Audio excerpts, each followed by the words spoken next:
evening, everybody, and welcome to Bedford High School Stadium here on a Thursday night. We are the only game in town, just like the NFL, prime time here in Bedford. I'm Harry Kozlowski here with Corey Munster Tiger. Corey, it's great to be back in our own home press box. Yeah, absolutely. A couple of weeks of travel, a couple of weeks of other feeds from other towns, but you and I are back on the mic. We're ready for an unusual game on an unusual night at an unusual time, but we're ready to go.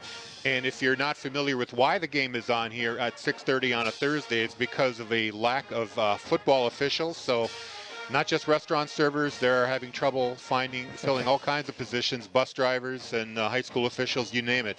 But they're getting the game in today anyway, and the teams are on the field right now. The Central Little Green in white with their silver lettering, very reminiscent of, I'd say, the Oakland Raiders road kits. Yeah, absolutely. Instead of the silver and black, they have the silver and green. It does look pretty sharp out there. I'll tell you what, it's going to be hard for us up here to see the numbers, but we'll deal with that. The unis still look good anyway. And, of course, Bedford all black today with the white and red trim. You can hear the Bedford band in the background. During the week, we had a chance to talk to Coach Zach Matthews, who, of course, has a tough game to recover from last week. The Goffstown Grizzlies took care of business on their turf on Saturday by a score of 20, I just forgot, so was it 28-14? 28-7, I believe, was the final last week. Okay, well, I'll double check that. But here's Coach Matthews. Here's what he had to say about the game. We're talking with Coach Zach Matthews of the Bedford Bulldogs. Coach, after two solid performances, your team had a big setback against Goffstown, including 5 turnovers. What were the Grizzlies doing that threw you guys off the game? I think they have a couple players who definitely require some management. You know, they have Peyton Strickland, who's got multiple scholarship offers to D1 schools. And then they got the Capos kid, who's up front, number 70, who creates some problems as well. You know, to be honest, I think they had some defensive back play where...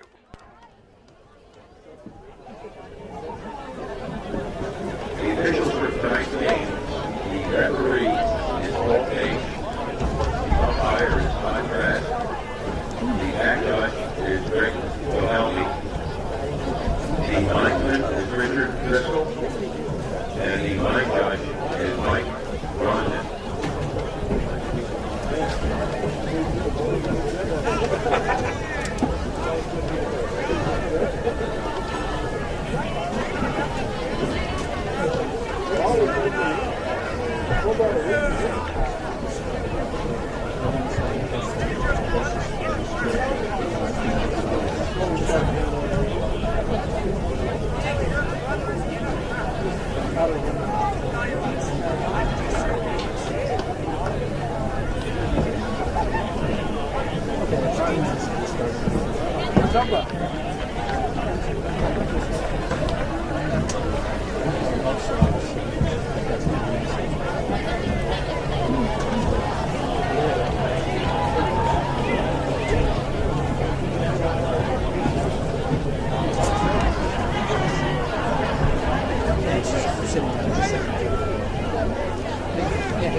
at it, we knew we were going to have a shorter week anyway with playing on Friday, the Saturday to Friday kind of split there. And so for us, it wasn't, when we looked at the Goffstown film, it wasn't, hey, we need to put in these plays or, hey, we need to do this. It was, for us, it was going to be a return to fundamentals week anyway. Let's focus on our fundamental skills. Let's focus on our blocking and tackling and executing a bit better. And so it really doesn't affect us at all. Usually, typically, a day before a game, it's a pretty light practice anyway. So we've just kind of taken away our walkthrough, and we'll have 2 normal practices on Tuesday and Wednesday during the week. Thank you for your time, and good luck on Thursday. Thank you very much. That is Coach Zach Matthews of the Bedford Bulldogs. The teams are meeting at the logo at the 50-yard line for the coin toss. Captains for both squads waiting for the signal from the officials. Yeah, Harry, I really appreciate how Coach Matthews was trying to take some of the burden away from Joe Michael there, right? He's talking about the rest of the offense and how it's the responsibility of the receiver, of the offensive lineman to provide protection. It's not all on Joe Michael's shoulders. And, obviously he's when he's doing an interview of this nature, he's going to make sure he stands up for his quarterback. I can tell that just by the competitive nature of Joe Michael that he would have been disappointed in that. But, again, it does not all go back to the quarterback, that 5-interception performance last week. So I imagine he'll be a little angry, a little chip on his shoulder this week and ready to recover from that performance. Yeah, stats don't tell the whole story. If you watch the game, you could see that there were a lot of miscues. The receivers didn't help him. Blocking didn't help him. Goffstown, of course, let's not take anything away from them. They were fierce. They really put a lot of pressure on the Bulldogs. They definitely deserved to win that game. That final was 28-7. We just checked that, so we were correct with our initial guess. The Bulldogs, I assume, won the toss. They have selected to receive, and they're going to be going from left to right on your TV screen or across your radio dial. And we'll take a moment right now for the national anthem. We'll come back with the call of the game.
The Bedford High School Band performing our nation's national anthem.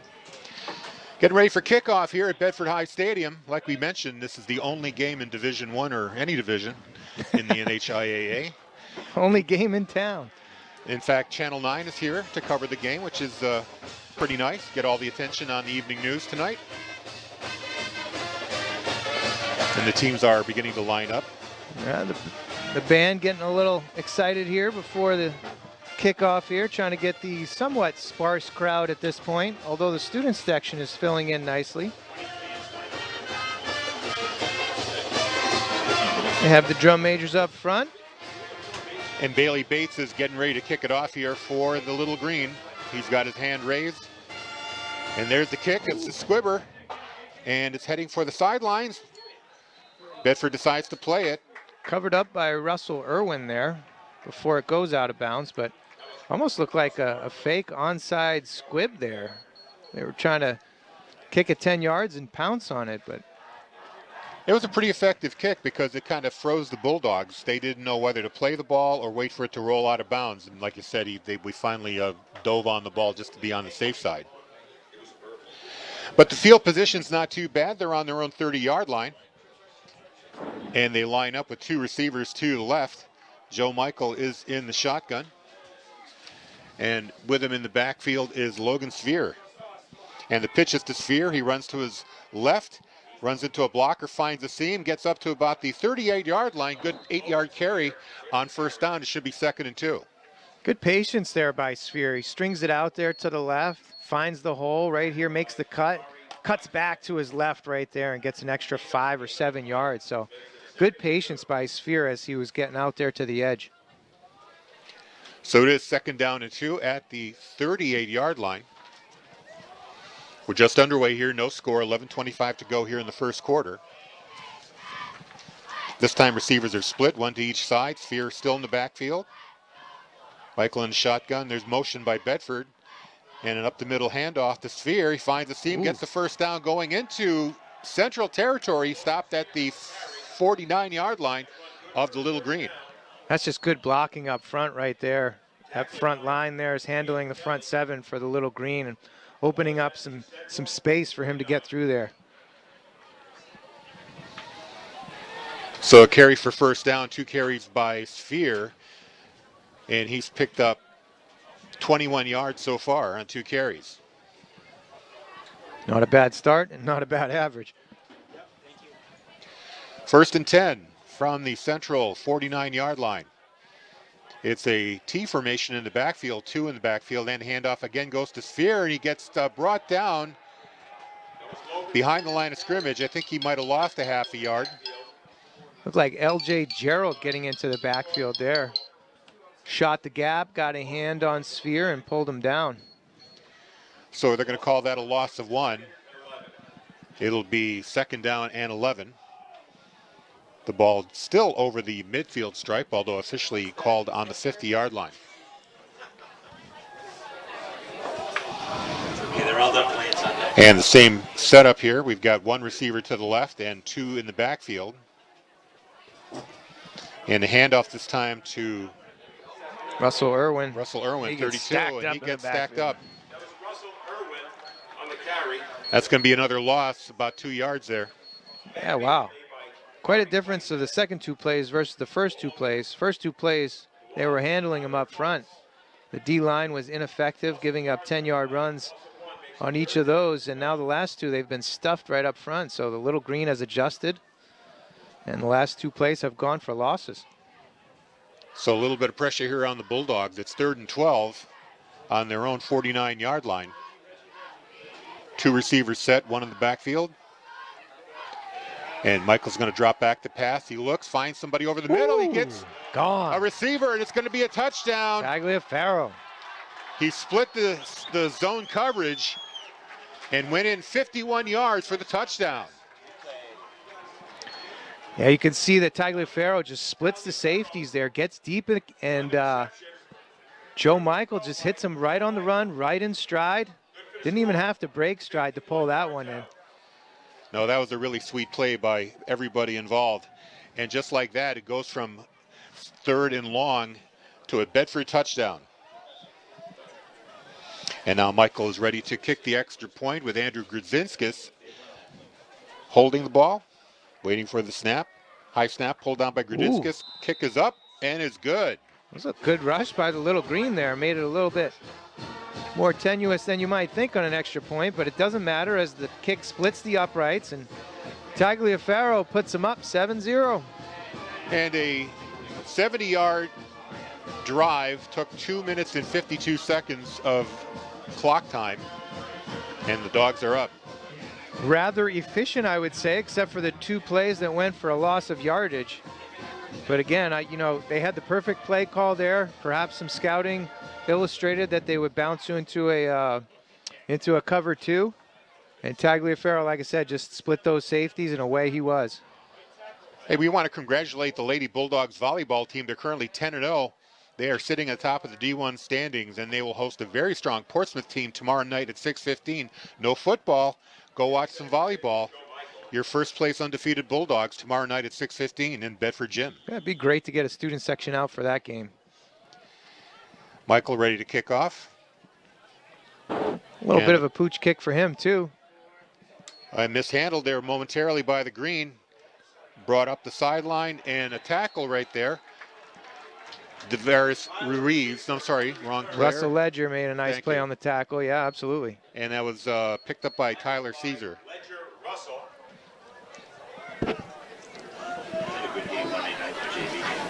So they're going to set up on the 23-yard line. We'll take over from there. At their own 24.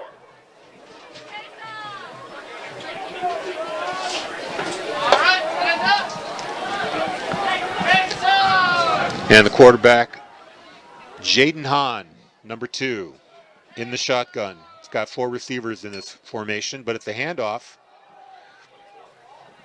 Taking it to the right, a sweep, and he's brought down at the 30-yard line. It's going to be a pickup of 6 yards. It's a unique defensive formation there that we saw as they lined up with 3 down linemen, 3 linebackers, and 3 safeties, it looked like, right across the back here. Tyler Caesar was the carrier for the Little Green. Yeah, so you're seeing it again. You have 3 down linemen, 3 linebackers, 2 cornerbacks, and 3 safeties. It's almost like a dime, kind of expecting a lot of passing here from the Little Green. Only 6 in the box, so they're basically saying, you guys need to run against us. We're not going to let you pass.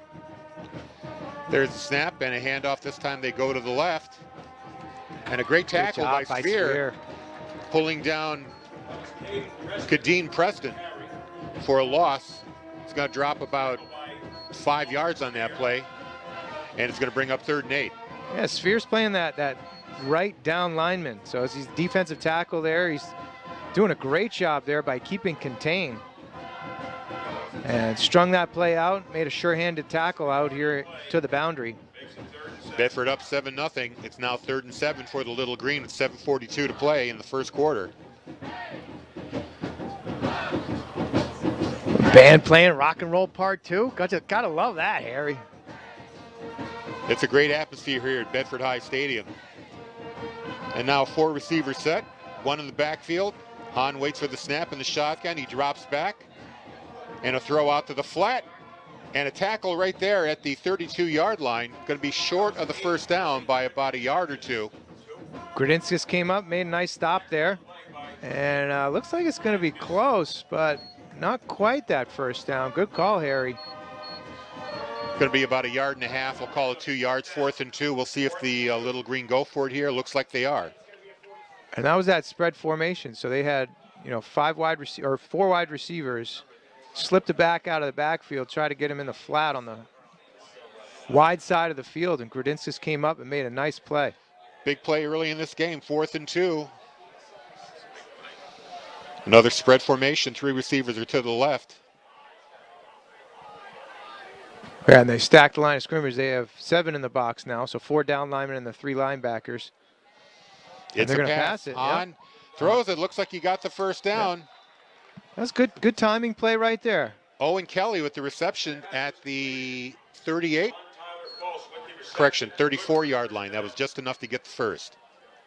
Yeah, and Hahn just took a 3-step drop. It's a timing route there. So 5-yard stop, receiver turns, presents to the quarterback, and timing play. They made it look easy. It's not an easy play, but they made it look easy. So the ball's marked at the 37-yard line, 1st and 10. We're at the 6-minute mark of the first quarter. Bedford up 7-0. A snap and a handoff. Running to the left, now cutting inside, hitting a wall of Bedford blockers. Number of Bulldogs on the tackle there. Yeah, and again, they were keeping good contain. They were trying to get to the outside there, and the Bulldogs were stacking it up, trying to prevent that outside sweep. They know they have help coming back from the inside, both linebackers, as well as the defensive lineman pursuing the ball. So if you force that runner to come back into the middle, you have help coming in from the inside. 2nd and 10 right now, no gain on that play.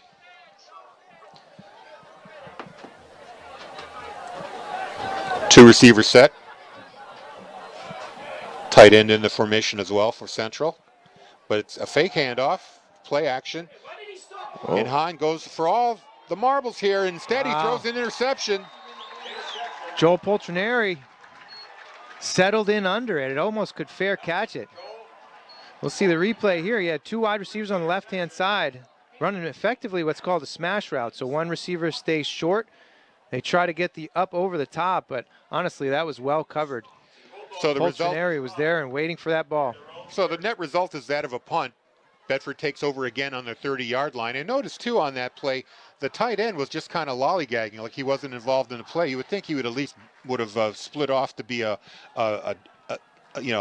option on the throw. Sure, and that's what they try to do with that smash route. So you have two levels that the quarterback can look at. So if he's doing a 10-yard out, you have the outside receiver getting to that next level, going long. But again, it was well covered by the Bulldog defense. 5:08 to go here in the first, and a snap and a handoff to Sphere. He's been the bell cow carrier here, and he picks up 3 yards on first down.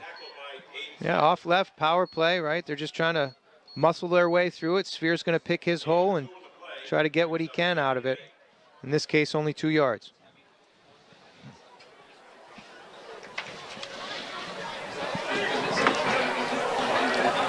Same formation now, 2 receivers, 1 on each side. Sphere in the backfield.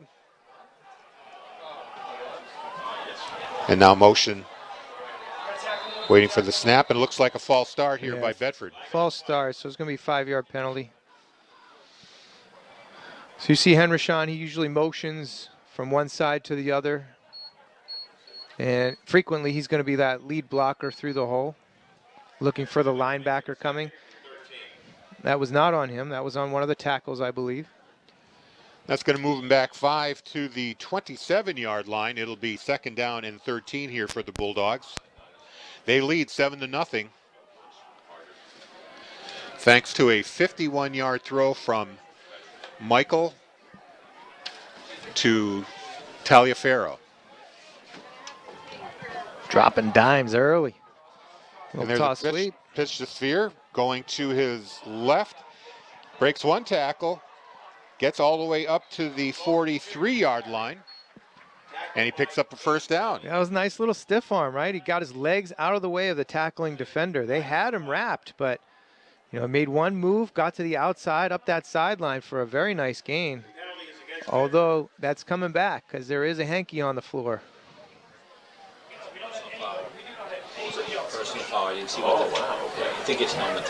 Bedford can't afford to hurt themselves in these games. And there is a flag on the play. We'll see what they sorted out, and it looks like they're going to march backwards. So, but they're marking it from the first down, so it might have been a dead ball foul. They're marking it from the 43, and they're taking it back 15 or 10, 15-yarders. So it could have been a personal foul on sportsmanlike conduct, perhaps? I think that's what it was. So it is going to be a first down. It is a personal foul call. Yeah, so they gained the yardage for the first down, but it was a dead ball. So they get the first down, but they march back 15 yards. So it's like going right back to where they started from now. They're at the 27-yard line. Yeah. First down and 10. One of the things we liked about the Portsmouth game is that they mic'd the officials. Yeah, that was a nice little bonus. They don't do that here. I'll have to talk to Corey about that. And snap, a screen pass to Sphere. Evades one tackler, but not the rest of them. It's going to be no gain, maybe a 1-yard gain. Yeah, and the little green sniffed that out nicely. I believe that was DeJuan Tyler Fultz. Came up from his outside position there. D-back, I think he's playing a strong safety type role over there and was able to read the screen, right? A lot of times when those defensive linemen get through too quickly, it's hard to gauge that. When they do get through too quickly, though, the screen is coming. Coming up on the 3-minute mark here in the first quarter. Bedford up 7-0. And the idea is that you pause for a second, you block your defensive lineman, but then you let him go, so the quarterback dumps it off to the screen man, and then you have your lineman ready to block for that screen. Fake handoff to Sphere, and now a pass out into the flat. Ooh, good move. But really for very little gain. The receiver on that play, Nate Clark. Tackled by Aiden Kelly.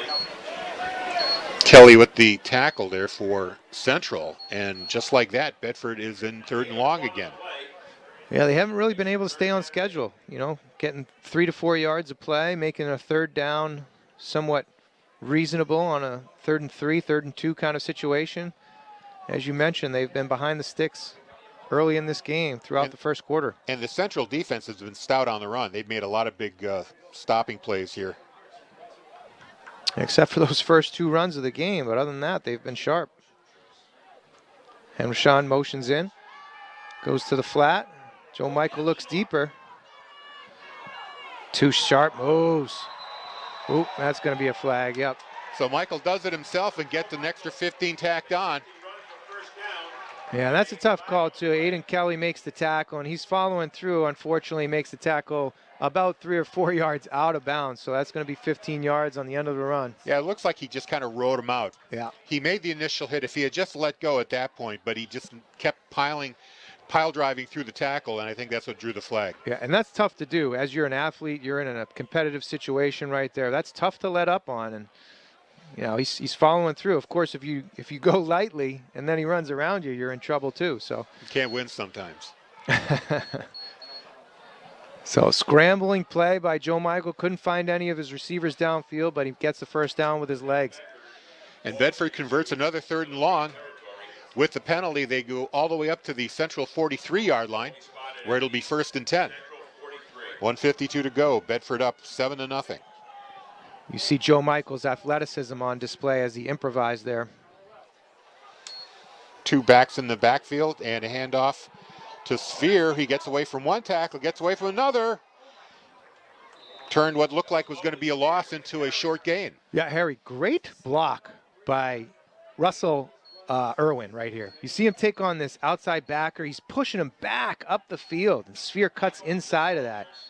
But I got to give it to Russell Irwin right there on excellent one-on-one battle with, it looked like it was an outside linebacker coming up, try to contain the play, and the toughness of Irwin comes through right there. And we have a central player down holding his leg.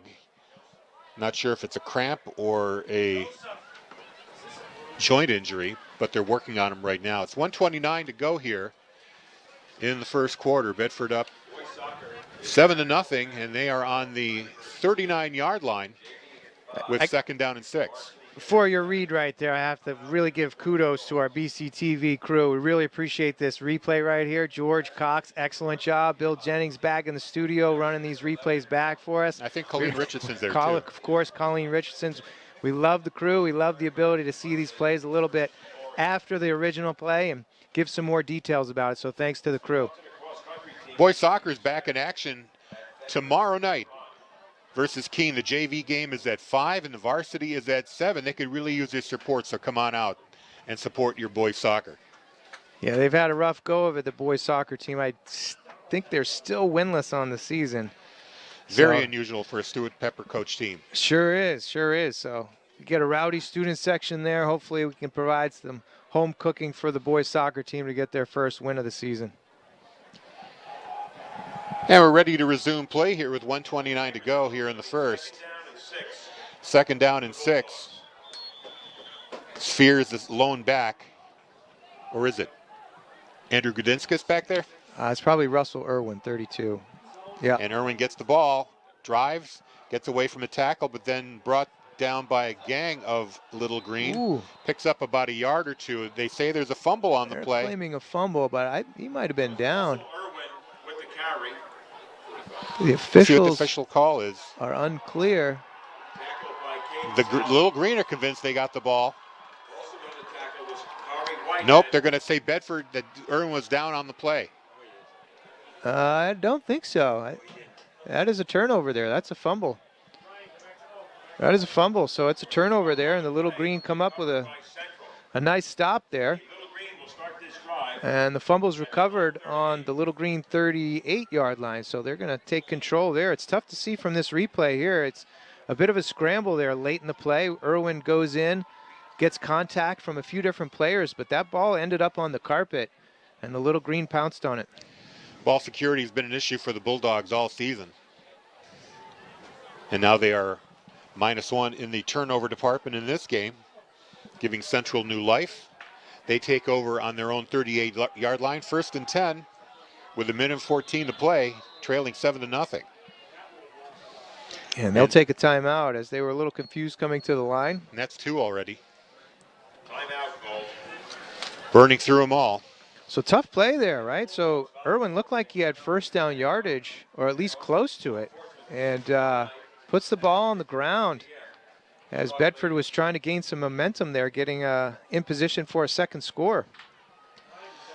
Bedford Athletics would like to thank the bass fishing and girls hockey teams for donating their time this evening to help the concession stand. ABC encourages all families to swing by and not only grab a snack, but find out more about joining the Bedford Athletic Boosters. I also should point out the Bedford, the Bulldog wear stand is open too. Yes, Gear Up Bedford is here. I actually noticed that on the way in. I gave him kudos, said great idea. You get out to a community-supported event like this and sell that gear. They've opened a new store there in the plaza right at the corner of Wallace Road and 101. And it was excellent to see them here with their Bedford gear. So visit that tent behind the press box. And it's good-looking stuff, too. It sure is. Got myself a hoodie from them a little while ago. And here we go now. 1st and 10, 1:14 left in the first. Hahn waiting. Motion by number 1, Joe Ramos. Sweeps to his right, but no gain, or at least very little gain, maybe up to the 39-yard line. Yeah, he was tiptoeing there on the outside, dodging a few tacklers. Ended up with maybe a 1-yard gain there. They're going to mark him down to the 39, so it will be a 1-yard gain. Clock is running now, 45 seconds to go. Might be able to get one more play off here before the end of the quarter. And so that was an interesting defensive shift, right? That first series, the Bedford Bulldogs came out with 3 down linemen. They're now back into a 4 down lineman set as the Little Green has been running the ball more frequently than I guess the Bulldogs expected. And there's a play-action fake handoff, but Hahn keeps the ball and gets it up to about the 42-yard line. Gain of 3 right there. It'll be 3rd and 6. A little play action here. Fakes the handoff to his running back, moving to the left. They're trying to get the linebackers to bite on that. They didn't do too much of the biting, and Russell Irwin came back and bit Hahn as he came up the middle. So looks like about a 3rd and 6. And they're going to let the clock run out in the quarter, and that'll do it. Bedford with the long touchdown, a 51-yard pass from Michael to Taliaferro is the only score. Bedford up 7-0 here. Not a bad opening quarter except for that turnover, right? They had 2 possessions and 1 touchdown.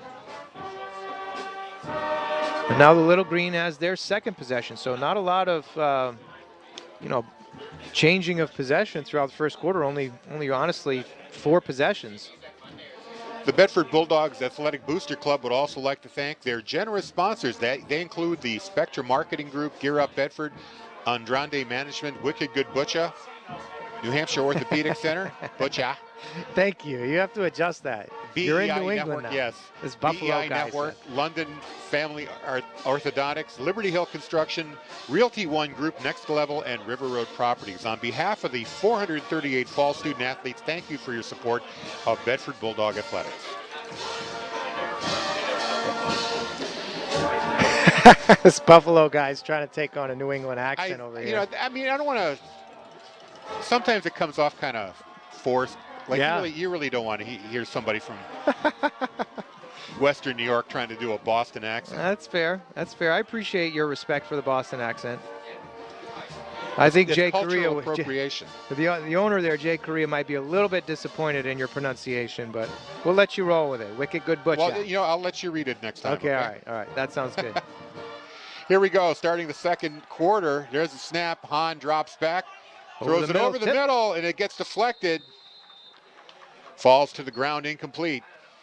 Yeah, I didn't quite get a lot of loft on that ball. The defensive lineman, I'm not sure who got a hand on it there, but one of the interior defensive linemen, again, 3 down linemen in this set, tipped by one of the linebackers. I'm sorry, that was a linebacker that got a hand on it.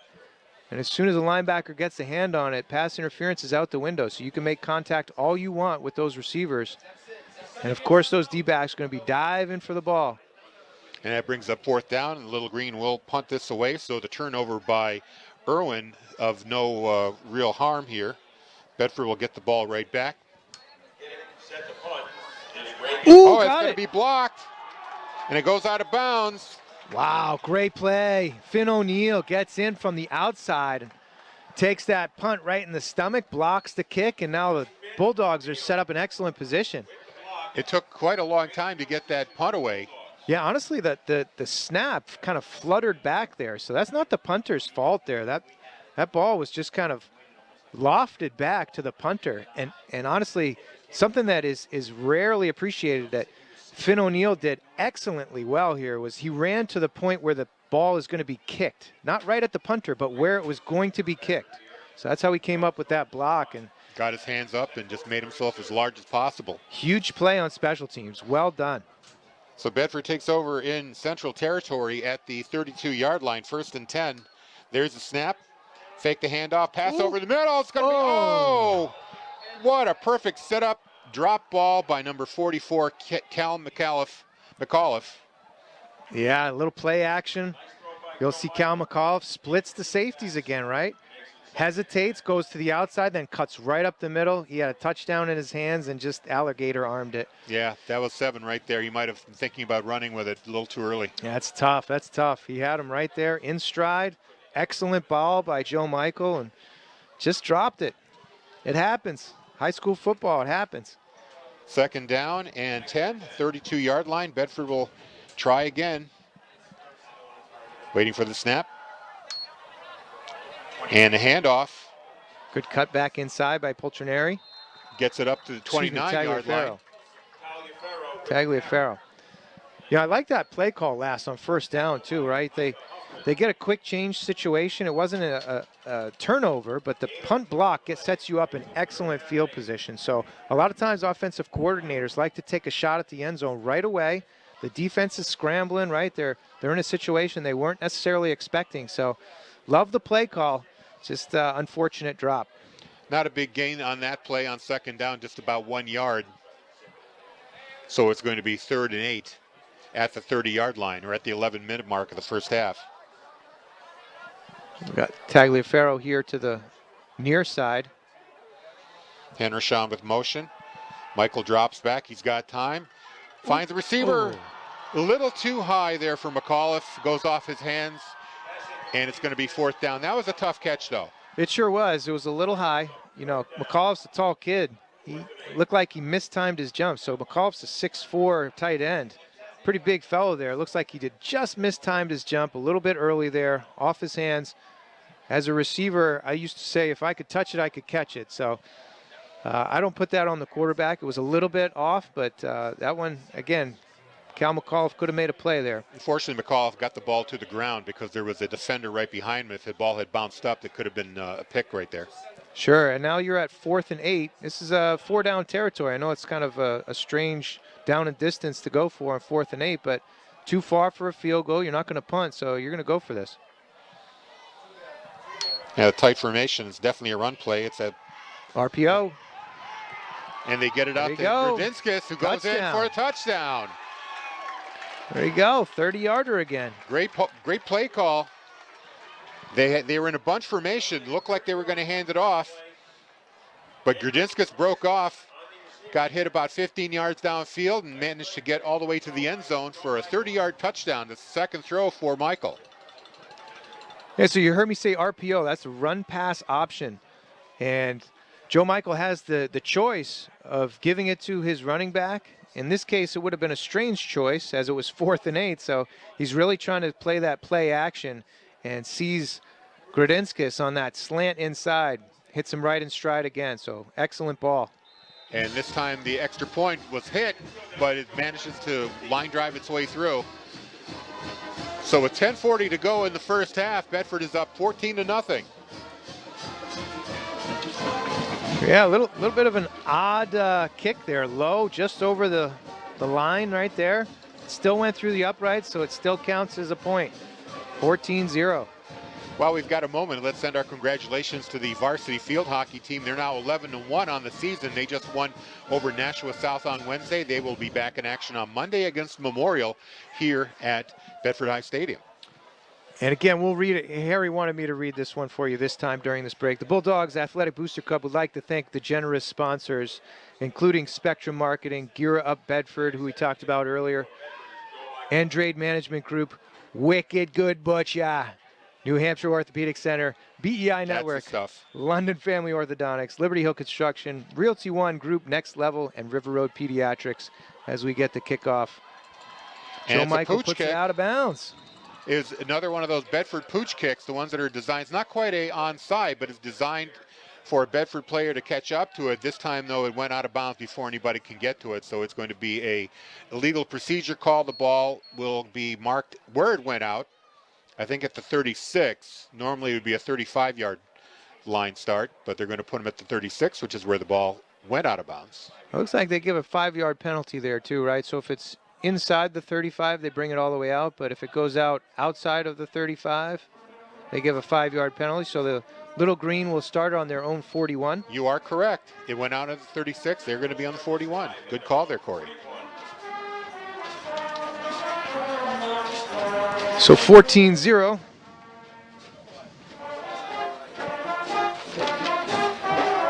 And now the Little Green find themselves down 2 touchdowns with 10:40 to go here in the first half. Spread formation, 4 receivers in this set, 1 in the backfield. There's motion. And here's that nickel defense we were talking about again.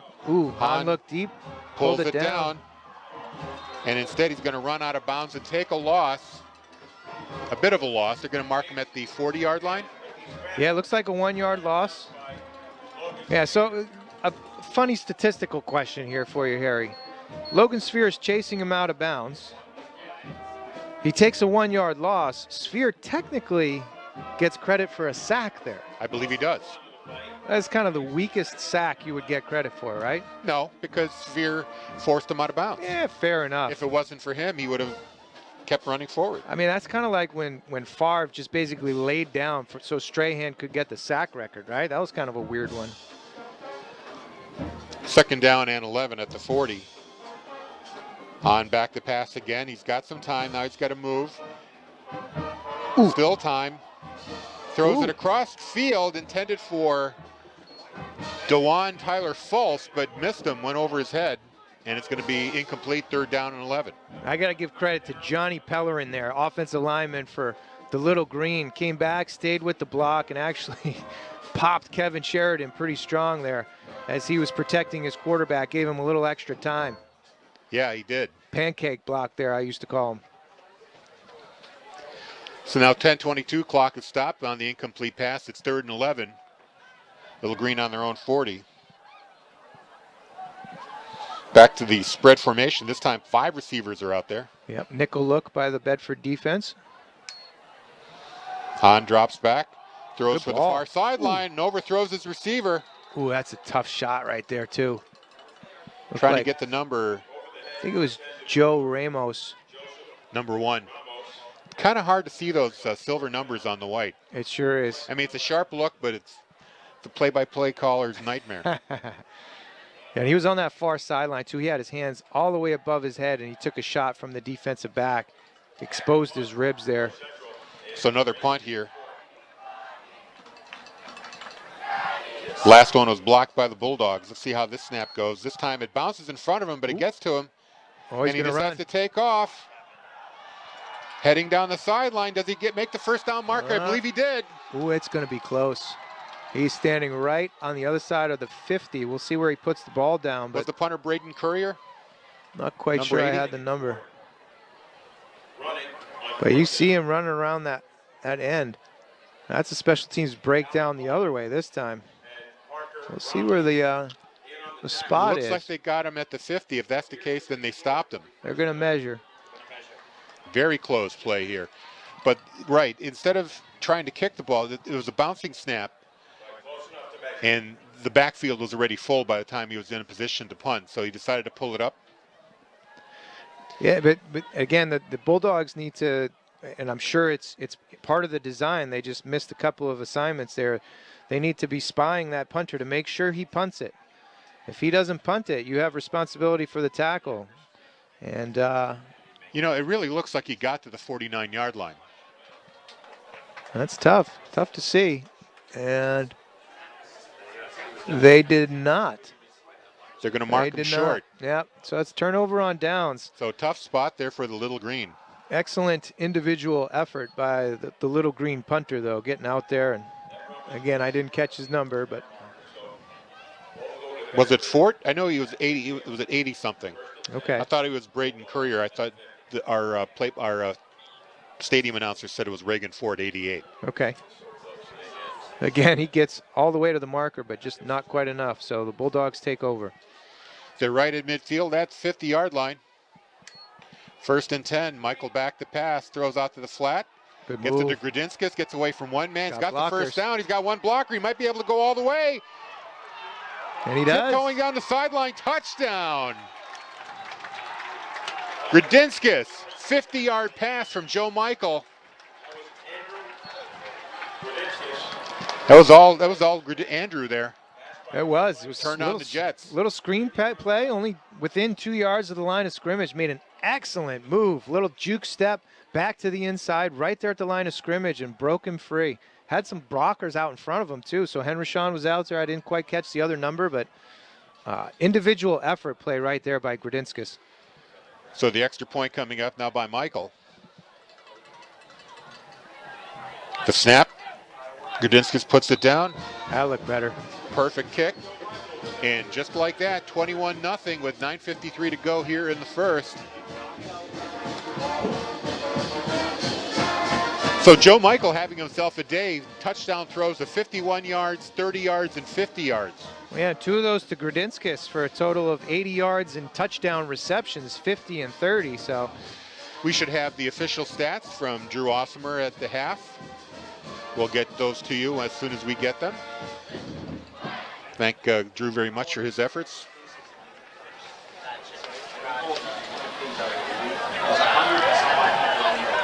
So the Bulldogs taking care of business here, up 21-0. Yeah, two rather quick touchdowns right there. Popped them up, right? So the first quarter was rather slow, 7-0, and then 2 quick touchdowns within the first less than 2 minutes in the second quarter here. Michael tees it up on the kickoff.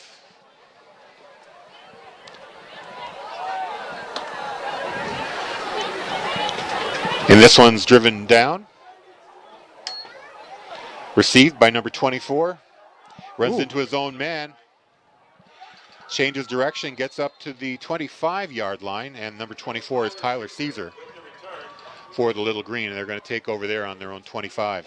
Yeah, again, being a kicker in my olden days, I actually really honestly prefer kicking it deep. I know it gives the return team a little bit of time to set up a return, get ahead of steam, and start running through those tackles. But, you know, we've seen the last couple of times the pooch kick, the out-of-bounds kick, you're giving up 10, 15 yards on those squib-type kicks. Although I've seen the squib really, the pooch kick work for the Bulldogs in years past. They've gotten a lot of possession, catching teams sleeping with that kick. And here we go, 1st down and 10 from the 25-yard line of the Little Green. The snap and the handoff goes up for about a 2-yard gain. That's a great play by the defense. They're in that nickel look, so 6 in the box. That means 3 down linemen and 3 linebackers, and they're still able to stuff that run for only a 1-yard gain. Kadeem Preston was the ball carrier there for the Little Green. He picked up 2 yards. Up to the 27, it'll be 2nd down and 8.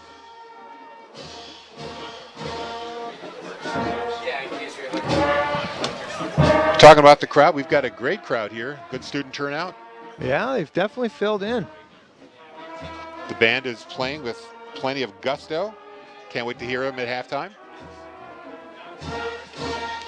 I don't know. Looks like we have a Pittsburgh Penguins jersey down there. We need to get rid of that one. 2nd and 8. Handoff again to number 30. Kadeem Preston. Looks like he got the 1st down. Got it up to about the 31-yard line, or the 36-yard line. Yeah, he breaks his first tackle on the outside here. The D-back came up right there, had a chance to get him, and unfortunately slipped the tackle. Ran over the 2nd defensive back right there. Got a stir out of the Little Green sideline, and they'll move the sticks. 8:40 to go in the half. 1st down at the 37-yard line for the Little Green on their own 37. Trying to get back on track here after falling behind 3 touchdowns. It is 21-0 Bedford. 2 receivers split. Kadeem Preston in the backfield. Hahn fakes the handoff, keeps it himself, picks up a couple of yards, gets it to the 39. It's going to be a 2-yard gain. 2nd and 8 coming up for Little Green. Looked like Henry Shawn was shedding a block there in the middle. Got good contact on Hahn. They'll mark him just shy of the 40.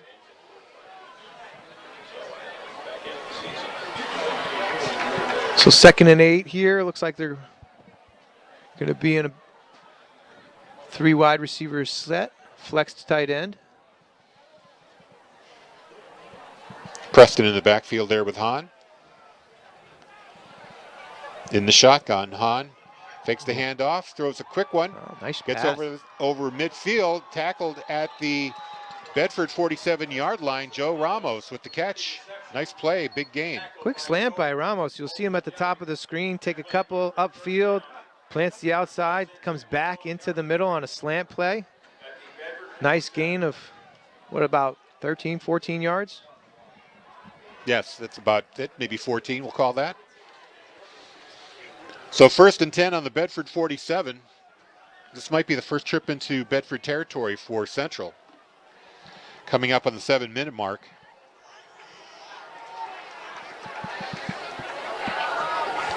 Oh, that was a busted play. I think it was intended to be a handoff to Preston, who literally fell down before he got to the quarterback. Kind of froze Hahn there for a moment. He decided to run forward and winds up losing about 2 yards on the play, down at the 49. Yeah, it looked like he slipped right as he was making a forward step to try to come through the hole pretty hard there.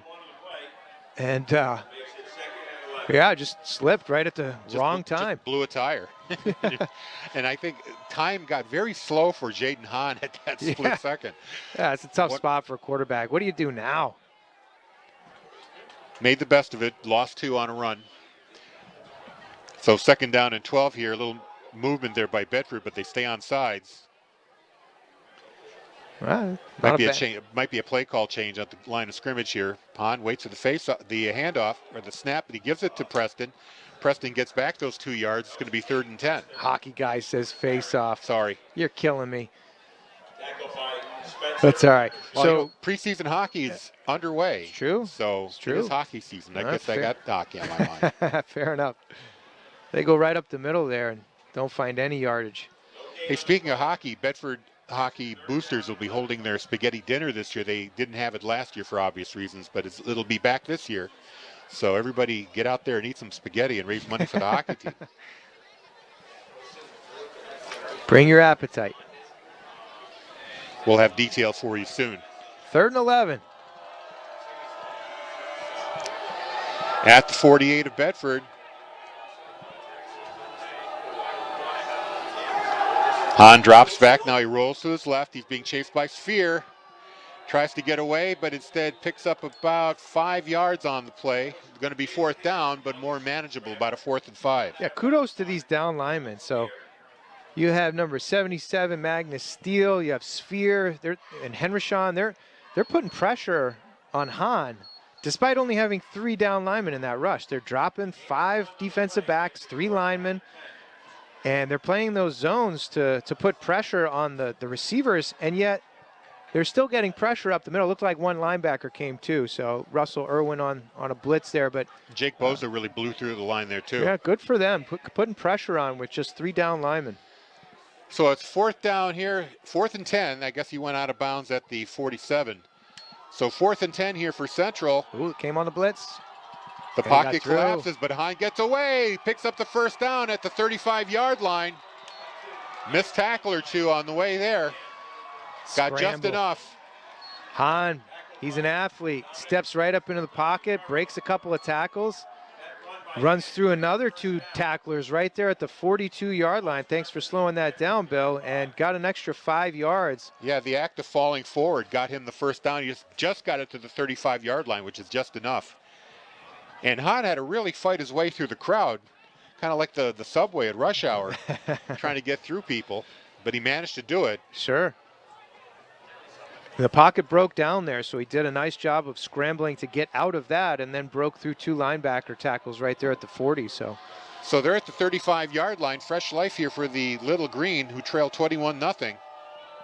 And Kadeen Preston gets the handoff, tries to go to his left. Got slowed down there by Henryshawn and winds up going down for no gain at the 31. Maybe he lost a half a yard. Yeah, penetration there by Henryshawn. Got through the tackle. disrupted the play. Again, forced him back inside where he had help coming. He didn't make the play, but he made a significant impact on how the play was going to occur. Under 4 minutes now in the first half. 2nd down and 10 for the Little Green. They come to the line of scrimmage. 2 receivers split, actually 3. Preston in the backfield. The snap to Hahn. He drops back. Now here's a pressure. Hahn has to escape, but this time he's not going to get away. Brought down by a whole bunch of Grizzlies. What am I saying? Grizzlies, Bulldogs. Whoa! I know. I'm having a day today. I'm sorry. That's all right. That's all right. Boza was in there. I think Magnus Steele was in there putting pressure, but I think yeah. Dropped him for a 6-yard loss. It's now 3rd down and 16 at the 41. But again, good pressure on the quarterback. The pocket collapsed once again, and this time he couldn't scramble out of it. So 3 minutes and ticking in the first half. First real threat by the Little Green here. We don't know how good a leg their kicker, Bailey Bates, has, so we don't know if field goal is an option here. Well, it would be pretty close to Justin Tucker's record 56-yarder from here. His was a 66-yarder, so anyway. Incomplete pass there. DeJuan Tyler Foles was the intended target of a middle screen, and it falls incomplete, and it's now 4th and 16 at the 39, and the Little Green will punt it away here. So this has been an entertaining play the last couple of series when they've needed to. The special teams here, and they're going to rush it again the other side, but they protect it well, and it gets off. And it's returned for about 2 yards, picked up at the 10, out to 12. Tagliaferro on the return. So Bedford starts again on their own 12-yard line, I believe. Yeah, we haven't really, it's probably not the right situation here, but it could be a good opportunity for them to practice something like this. There's 2:26 left in the first half. It might be fun to see them in a hurry-up offense here, a 2-minute drill, if you will, and get to the line of scrimmage, bark out some plays. They're up 21-0, so they might be content to run the ball a few times and trot into halftime, but we'll see how it plays out here. And there's a penalty, it looks like.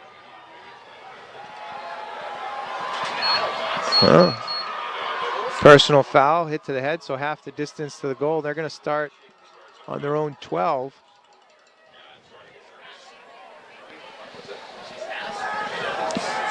Let's see what Coach Zach Matthews calls here. Got 88 yards of real estate to overcome here. Strange occurrence. One of the defensive backs for the Little Green just fell over. It looks like he has a cramp, and can't quite tell who the number is, but weren't even lining up for the play. They were just breaking their huddle, and looks like he had either a hamstring or a calf strain. You're going to stretch that out, try to get it loose. Well, you got scores from around the league there, Harry? They wouldn't be D1 football. I can maybe do some preseason hockey, baseball. No. Nobody wants to hear that. You want to hear about the wild card race between the Red Sox, Yankees, and Blue Jays? And, of course, the Mariners are in it, too. It's a four-way race, so it's pretty exciting. It's true. It's probably early in the game for any of those scores. The Sox are playing the Orioles right now. They're up 1-0 at the end of one inning. We'll see how that fierce race comes down to the end here. 2 open wild card positions in the American League. Yankees lost yesterday. Always have to cheer Bichette that. with the 8th inning home run. Yeah, not too shabby. That was the difference in that game. Tied at 5, and he put them up 6-5. You gotta love when the Yankees lose. I do. And the Jays, of course, having played in Buffalo this year, I kind of have a soft spot for them. There you go. Your Lady Bulldogs volleyball team, they're undefeated, 10-0. They play tomorrow night at 6:15 in Bedford Gym against Portsmouth. Make sure you go out and support them. 1st and 10 for Bedford. So it is 1st and 10. They're on their own 12-yard line. Michael drops back. hits Taliaferro over the middle, cuts up, Oof. and gets it to the 25-yard line. So a nice pickup there, about 13 yards, first down.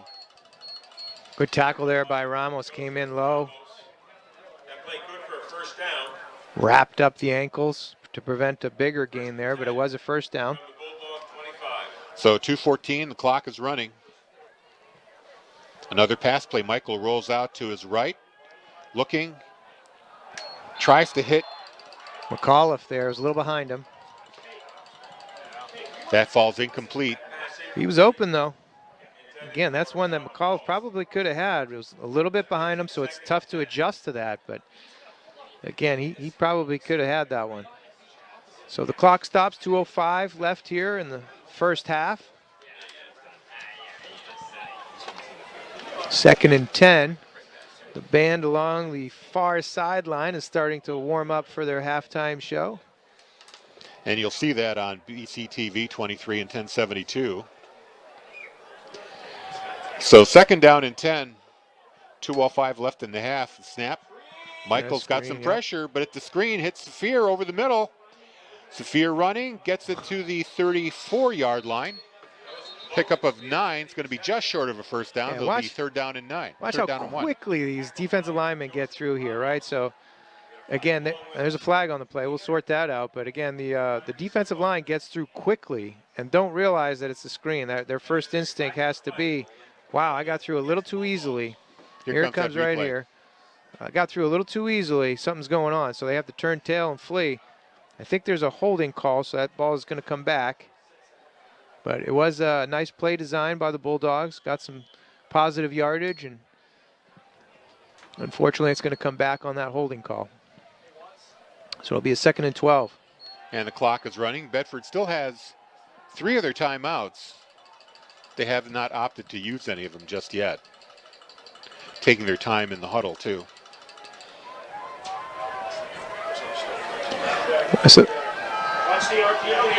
At the line of scrimmage, they're ready to play here. We have 1 receiver, 2 in the backfield, and Michael will, nope, he fakes the handoff, drops back. Long pass for Grodinskis. He was covered tightly, and they couldn't make the catch there.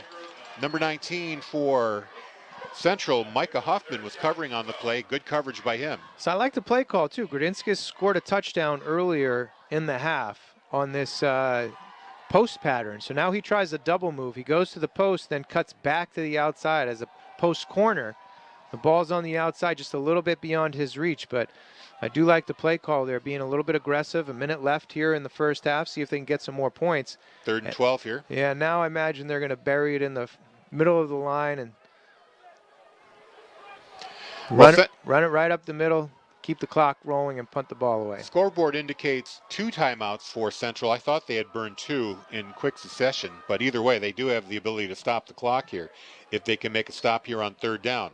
Michael is back to pass. Pressure, has to escape, goes to his right, and the ball just skips on the ground. It's going to stop the clock. Yeah, that's grounding right there. The flag came out, so that's intentional grounding. No receivers were in the area. The ball did get back towards the line of scrimmage, but no receivers were in the area, so they're going to call him for intentional grounding. And they're going to mark him right where he threw the ball, which is at about the 15-yard line. Yep, and it's a loss of down, too, so they're going to have to punt deep within their own zone. Well, here's an opportunity for Central. They can get good field position here. And a loss of down. Likely they'll make the catch in Bedford territory. And it's going to be number 1 back for Central. That's Joe Ramos. 4th down and 12. The multi-talented Joe Michael will be the punter here.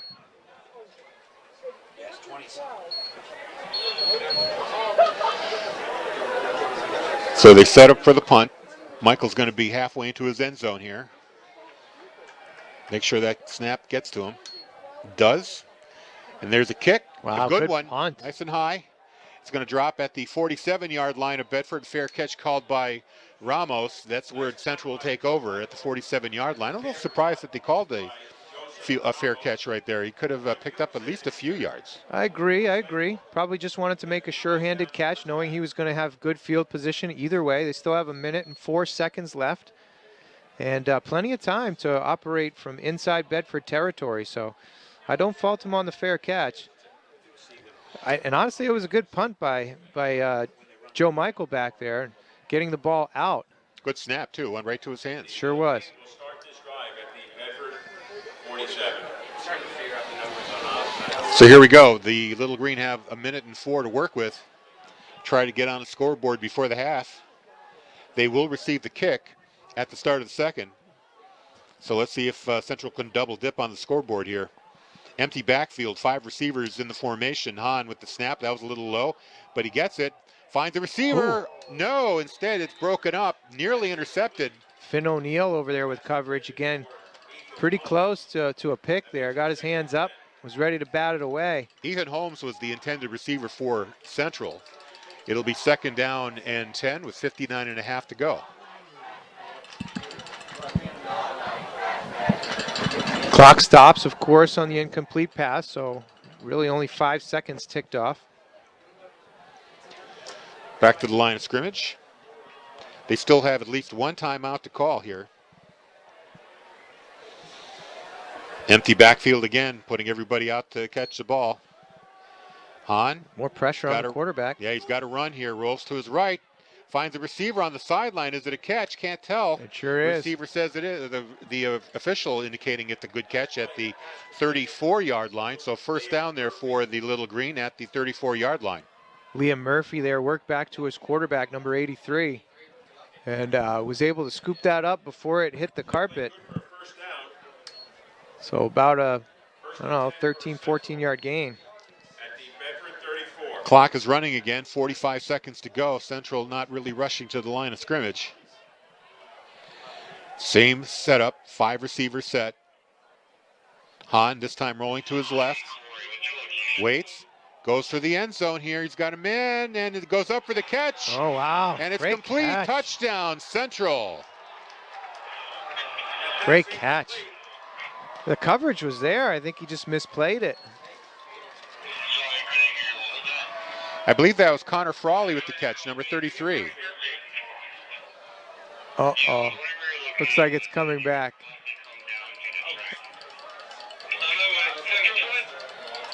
Why is it coming back? Did he drop the ball? Let's watch the replay here. I thought he made the catch. No penalty flag.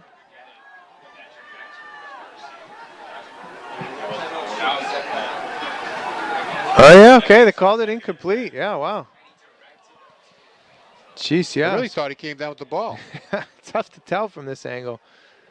But And Hahn threw a good ball up there and had him about 6 yards deep in the end zone on the left side. The coverage was there, and it looked like he couldn't make a play, but the officials were right there and called it an incomplete pass, and now Hahn's going to take a quarterback draw and get about 4 or 5 yards.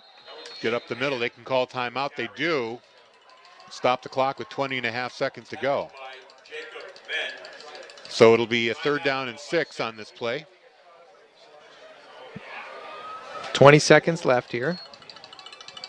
The Bedford Bulldogs Athletic Booster Club would like to thank our generous sponsors. Yeah, strange play. It was tough to tell what was going on there, Harry. Yeah, was it a busted play, or did Hahn think they could catch the Bedford defense sleeping? No, Maybe I think pick up they the were. first down. I'm sorry. I think they were going for a deep ball there. They had a rollout to the left designed. The tight end that was tight to the left side was making sure he was blocking so that the rollout to the left side for Hahn was there. He was going to be uncontested on his rollout and be able to throw a deep ball. So I think it was a design play there. Unfortunately for the Little Green, he couldn't come down and complete the catch. Great defensive play by the Bulldogs. It looked like the defensive back, I couldn't tell who it was, but looked like he had settled in a little bit too early, and the ball was going to be over his head. So from my vantage point, it looked like Ramos had made the play, but apparently the ball popped out late there.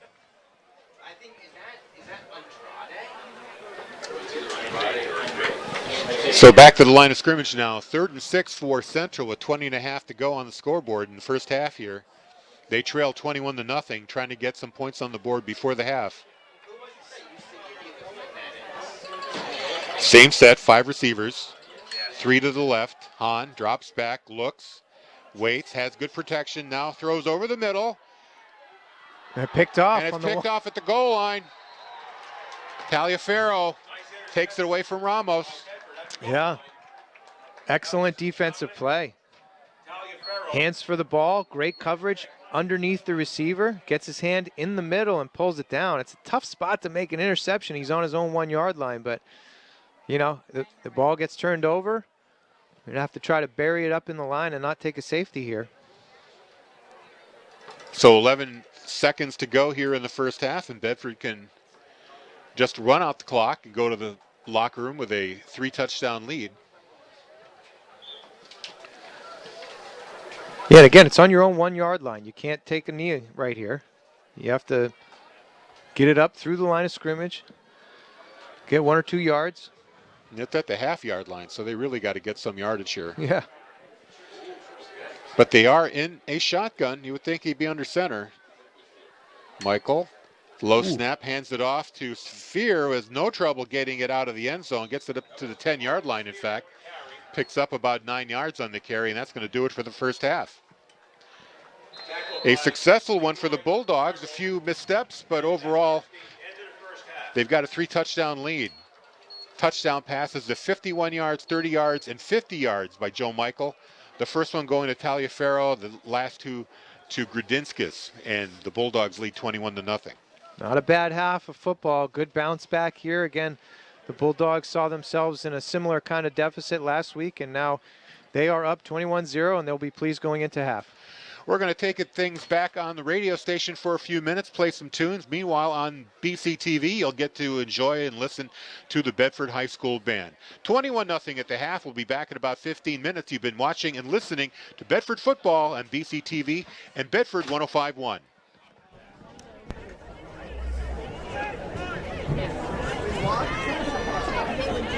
Hi, Coach! Hi, Coach! I love you, Coach! Yeah, greatest coach of all time right there! He's such a good man!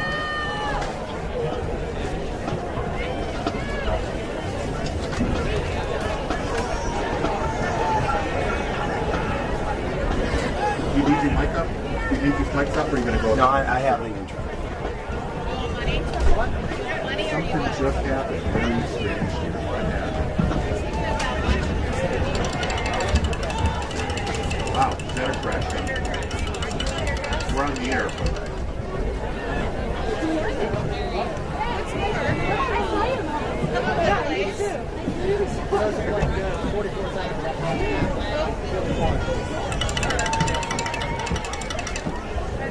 That was awesome.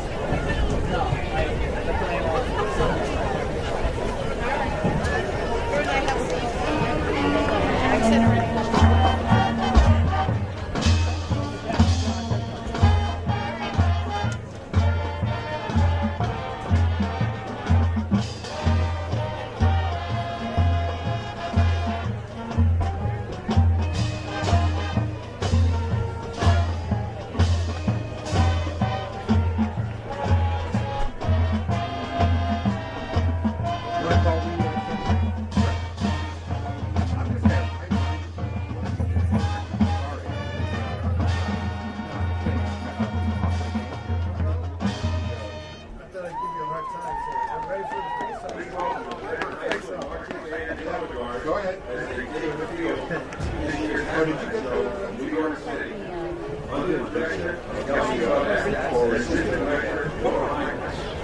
Color instructors are Lee Dutton and Cindy Fitzgerald. Contractors are Max E. Giovanni, Ellie Frank, and Elsie Buster Tiger. The drum line captain is Jack Case, and the color guard captain is Sarah Scott. We hope you enjoy the show.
guess they did. I mean, it didn't seem like they were in control, but I guess they were for, as far as ball possession.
Hi, I'm Bill Carter from the Bedford Town Council, and once again I would ask for you to help me clean up Bedford. On October 16th from 9 to 3 we will be doing our Fall Cleanup Day for the Cub program, which is short for Clean Up Bedford. We're here at the library, which will be one of the 5 locations that you can pick up the blue bags to be able to pick up on the roadside.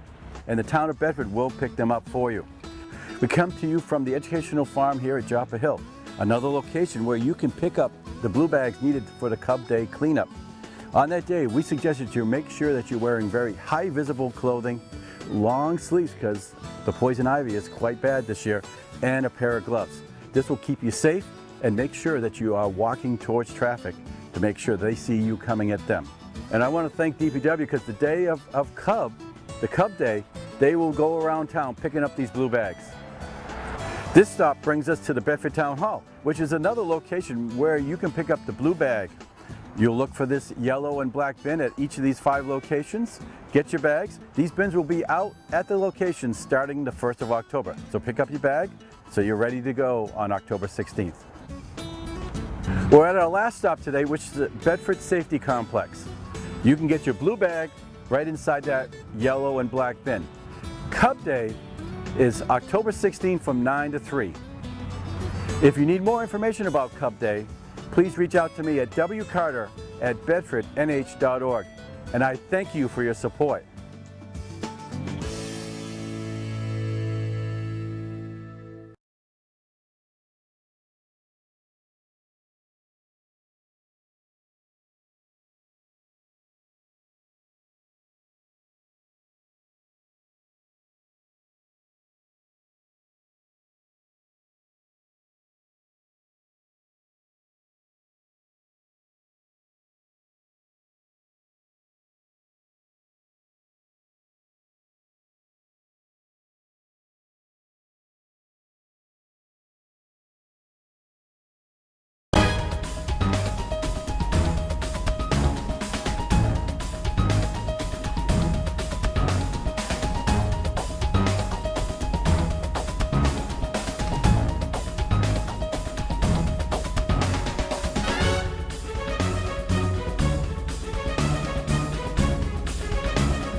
And the Little Green didn't have any big plays.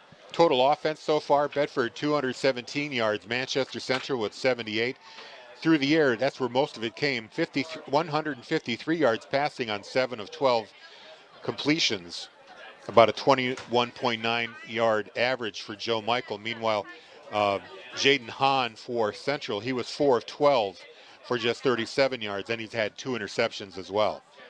And another stat I like to look at here is third down conversion rate. The Bulldogs were 2 of 4, so 50%. Marginal, it's okay, but not terrible.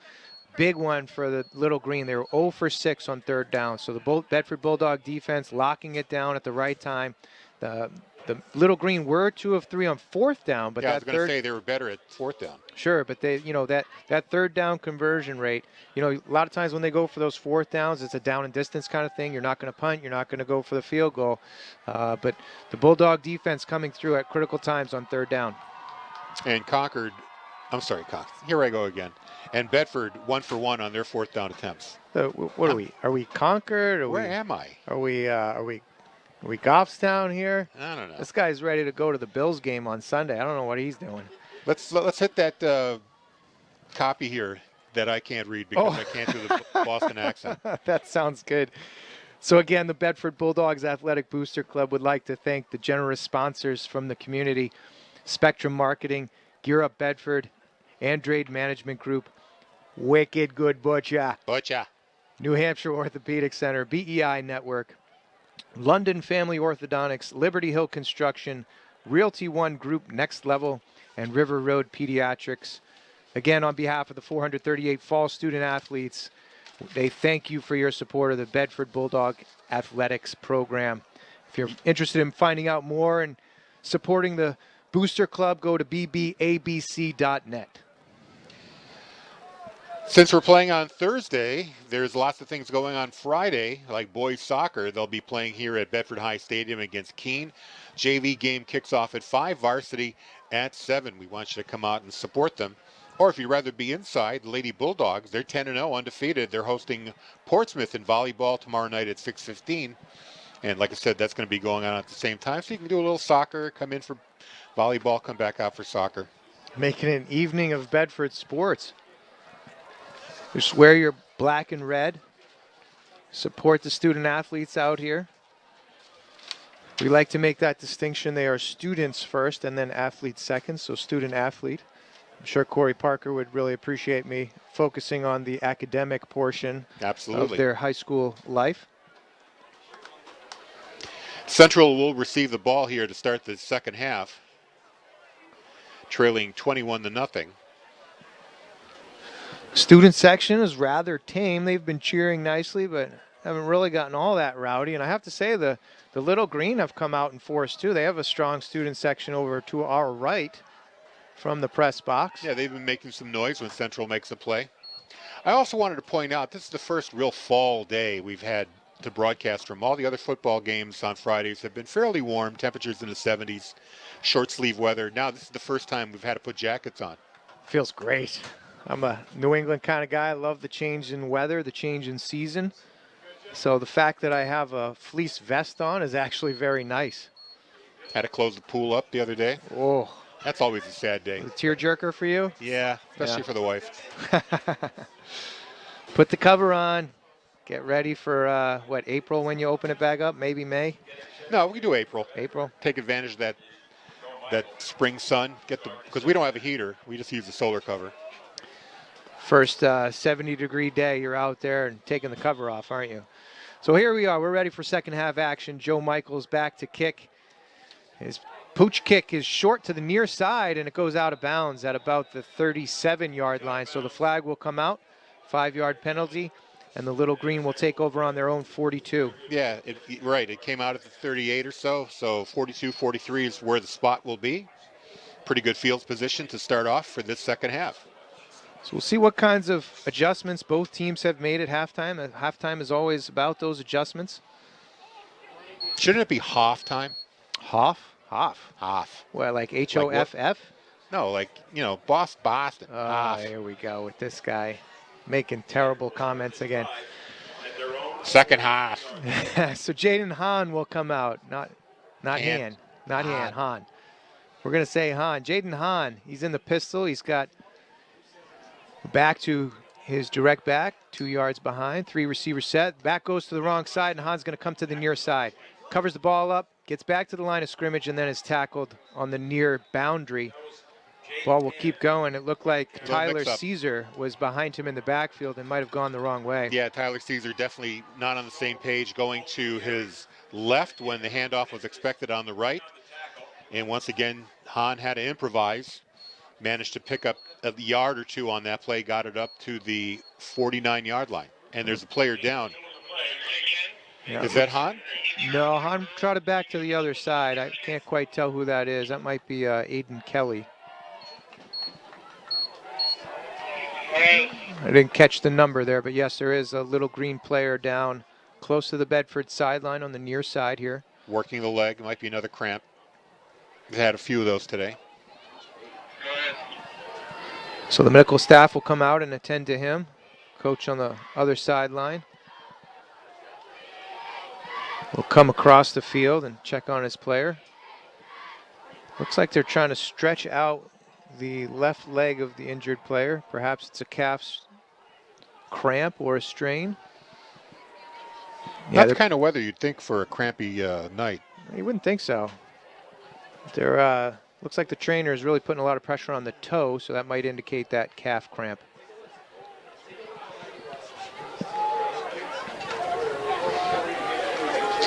So just 20 seconds into this second half, it'll be 2nd and 9. It was number 4, by the way, Nicholas Polishin, who was down. Nope, sorry, wrong roster. Aiden Kelly, number 4 for Central, who gets up and he's walking on his own, so that's good to see. He'll go to the far sideline and take a play or two off. Ball will be on the near hash, the left side for the offense as the little green goes from right to left in the third quarter here. 11:40 left, only 20 seconds into the third quarter. 2nd and 9 on their own 44. Hahn will come out. 2nd down and 9. Holmes is split wide to the right. Liam Murphy is flex tight end position, and Ramos is to the near side, split wide. Hahn will take the snap from center. Fakes the handoff on play action, scrambles back to his left-hand side, throws it deep down the field for Ramos, and he's going to be picked off again. Great play by Joel Poltrinari as he comes down with that jump ball along the near sideline, about the 20-yard line for Bedford. And that is a first down as he ripped it away from Joe Ramos. Yeah, pressure from Bedford, led by Owen Christopher on that play, made Hahn rush the throw. And Poltrinari closed in on Joe Ramos and was able to get in front of him and pull that ball away. It was dual possession there for a moment, but I think Bedford pulled it away at the last second, so they're going to take over. It's an exceptionally hard throw for Hahn as he's rolling to his left. He had Ramos, actually. Ramos was behind the defender, Poltrinari, but the ball was underthrown, and Poltrinari was able to come up with his second interception of the day. Outstanding play by the 6'1" junior, making the start in the defensive backfield. So Joe Michael will come to the line. He has two running backs, one split left to Grudinskis on the far side of the field. Michael fakes left, takes the ball off the right side of the line, and he'll gain about 6 yards. Gets it up to the 25-yard line. That was the third interception thrown by Hahn today.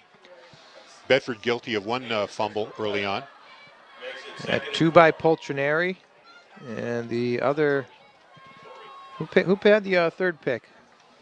I'll have to look that up. Anyway, Bedford comes to the line. It's 2nd and 4. Michael has Grudinskis and Tagliaferro out in twins left. Tosses the sphere out to the left. He's going for a sweep, but cuts it back right inside. Scrambled there. Stacked up for just about a half a yard loss on that play. So it'll be about 3rd and 5. Number of little green closing in on that play, led by DeJuan Tyler Folse.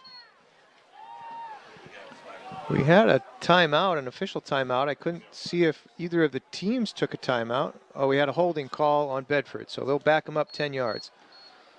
So it goes back to 2nd down, but it'll be 14 for the first. Yeah. So 2nd and 14, 2nd and 15 about. Bulldogs on their own 14-yard line. Joe Michael gets the play from Coach Matthews. He'll trot into the huddle. And the clock starts to roll again. They come to the line. Grudinskis split left. Tagliaferro's in the slot left. Henryshawn off the left tackle. McAuliffe tight right. Joe Michael takes the snap. Looks downfield. Feels pressure, scrambles to his left. In the flat has Grudinskis, who came back to the ball, makes the catch, and now he's getting upfield. Splits back to the middle. Comes to the middle of the field, then gets tackled by pursuers from behind, but he has about a 25-yard gain on an excellent sit down in the flat. Michael found him, and they moved the sticks. Yeah, Kerry Whitehead came up to make the tackle for Central. But that was a good play. Definitely a second choice on the passing target, but turned out to be a good play. And again, Grudinskis worked back to the ball there, right? Michael was looking downfield, probably trying for a longer strike, but Grudinskis worked back to the ball, presented an option to Michael, and now he's split left. Tagliaferro near side in flanker position. Henryshawn in motion. Power right side. Sphere carries the ball right up the middle, keeps the legs turning and gets 9 yards. Not quite a first down, but good tough run right up the middle. Followed Henryshawn right off the right guard. Simple play right there, just following Henryshawn. And they block it up well and move the line of scrimmage up the field. So 2nd and 1. Just under 9 minutes to go here in the third quarter. 21-0 Bedford leads. in early third quarter action. Come to the line, Grudinskis left, Tagliaferro right, McAuliffe tight right, Henryshawn in his slot position there. Fake to the left, designed run for Michael. He comes around the right side, gets some blockers, and he gets about 8 or 9 yards for the first down. Yeah, they get into central territory down to the 43-yard line. Tagliaferro is in motion going to the right, kind of cross things up with the central defense, and then Joe Michael decides to hold the ball and picks up about 10 yards on that play. Yeah, Coach Matthews was hot at some of his offensive players there. I think he wants them to get out there. They were leading the play, but I'm not sure they were actually blocking anybody in front of Joe Michael. So he was hot, chirping some of his players, but it goes for an 8 or 9 yard gain. And the Bulldogs have 1st and 10 on the little green 43.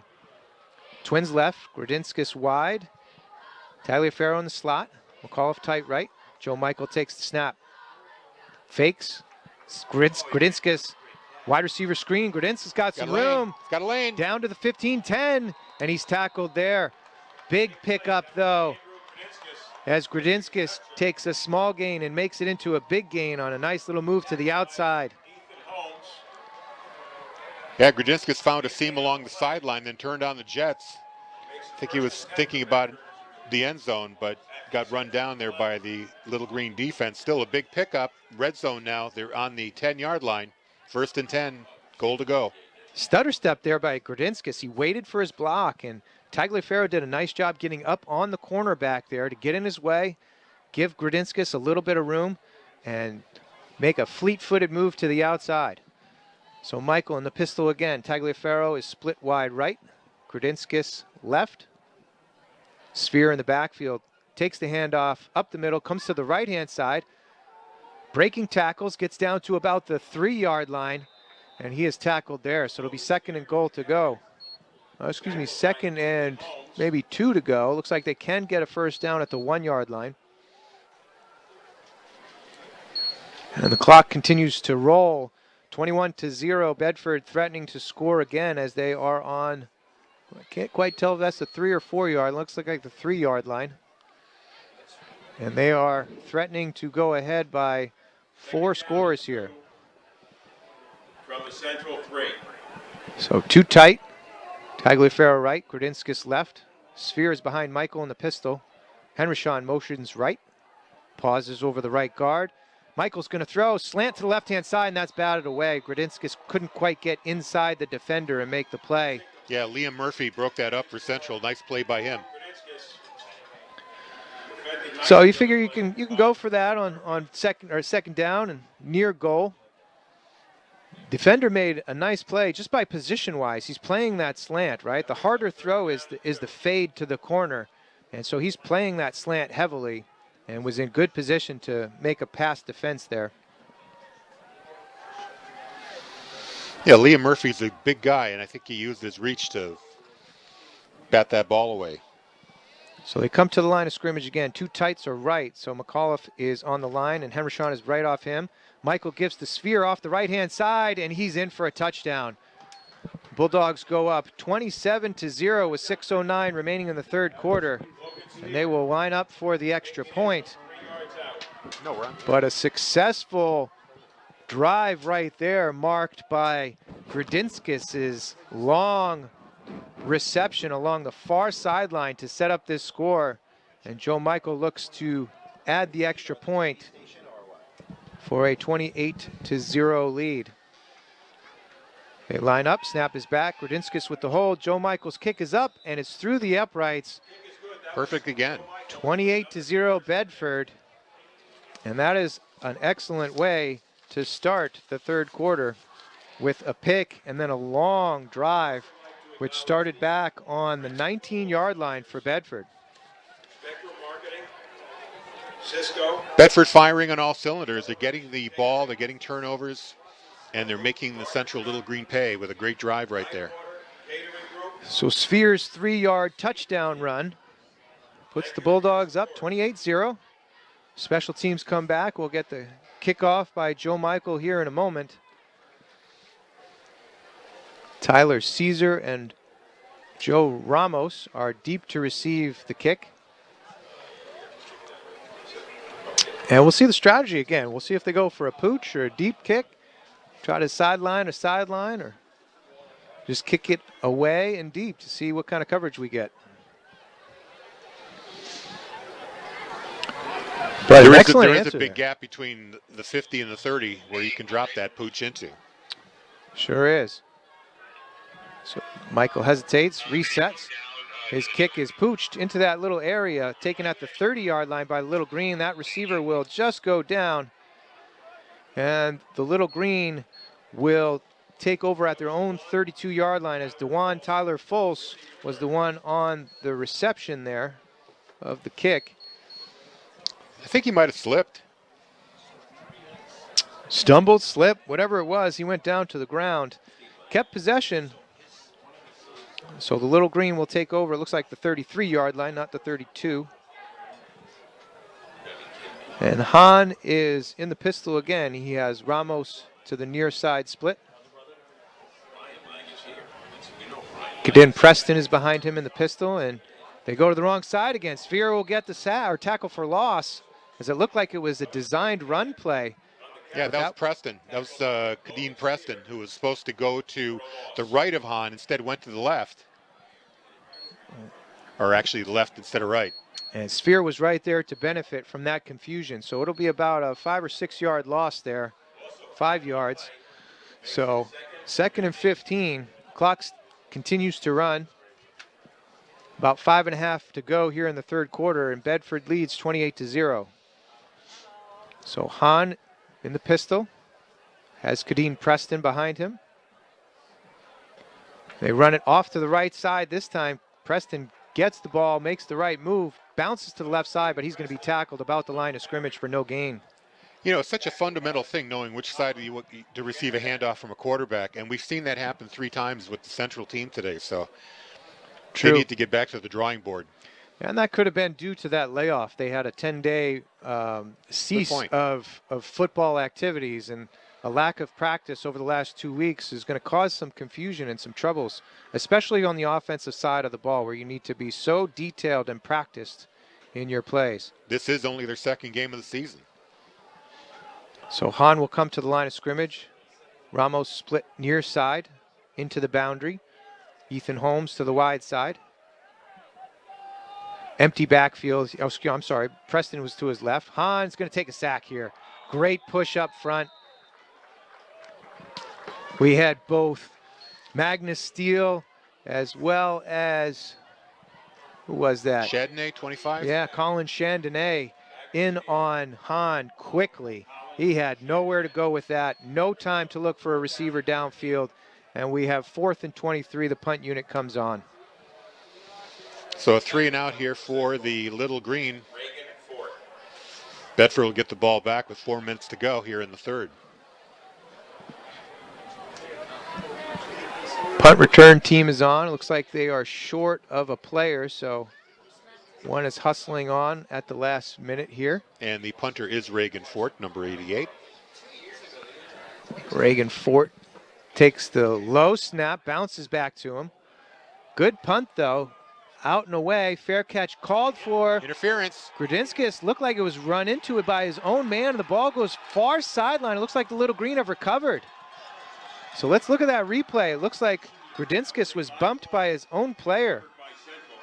Unfortunate occurrence there as Owen Christopher bumps into Gradinskis as he was looking to make that fair catch. So no penalty on the play, as it was his own player that bumped into him and interfered with the catch.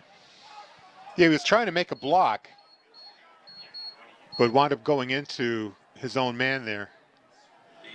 Sure did. So fortunate turn of events for the Little Green as they take over on their own 48. Let's see if they can put together a drive here with a shorter field. So Hahn, pistol formation. Hands off to Preston. Preston comes to the near sideline.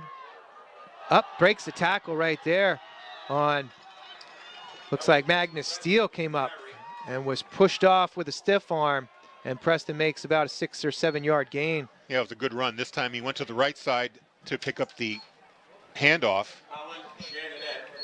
in on the tackle. And wound up picking up 6 yards there. It'll be 2nd down and 4. It might have been Irwin coming out to make that tackle who got stiff-armed, but either way, good pickup for Preston there as he came to the near side and had a good gain for the Little Green. 3:20 to go here in the third quarter. Bedford leads 28-0, but the Little Green are trying to capitalize on a special teams error on the fair catch. We've got a Bedford player down, just got up, number 11. That's Joel Poltrinari. Seems to be walking off a tweaked ankle or something. Bulldogs Central's on the Bulldogs 45-yard line here. 2nd down and 4. So it looks like Luke Soden will check in at cornerback here on the near side, the sophomore getting some time. 2nd down and 4. Hahn comes back here in the pistol formation. Preston is to his left.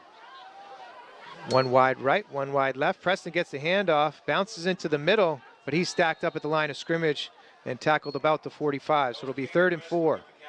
Yeah, Steele hit him first, slowed him up, and the rest of the Bulldog defense caught up. The tackle was made by Parker Hendershon. So Hendershon credited with the tackle. That brings up 3rd and 3, 3 minutes to go here in the third quarter. 28-0, Bedford leads. And Manchester Central comes to the line of scrimmage with Jaden Hahn in the pistol formation again. Holmes is wide right, Ramos wide left, Preston in the backfield with him again.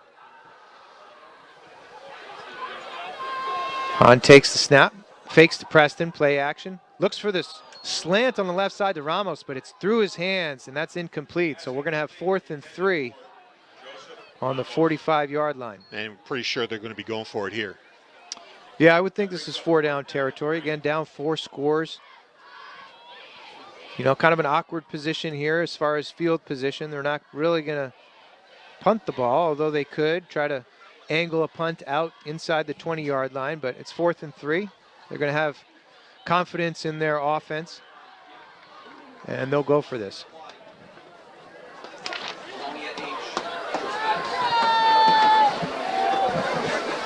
So Little Green in their huddle, devising their best 4th and 3 play.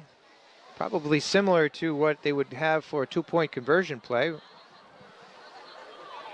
But it is a key junction for them. They were standing and waiting for the play clock, and they will take a timeout. So 2:30 to go here in the third quarter. 28-0 Bedford leads. It will be a 4th and 3 on the Bedford 45. And we'll see what kind of play the Little Green can come up with. Special thanks going out to the bass fishing and girls hockey teams for donating their time this evening to help the concession stand. BBABC encourages all families to swing by and not only grab a snack, but find out more about the activities of the Bedford Athletic Boosters Club. Nice donation of time for them. You could pick up a little slip of paper to see about the Athletics Booster Club. Membership information, 1, 2, 3, and 4-year memberships. Money goes all into the athletics program here at Bedford High School. It's getting chilly out there. I see a couple of knit hats on. Yeah, I think it's coming close to the 40s. George Cox, our camera guy's got his beanie on. I love to see it. Patriots, of course.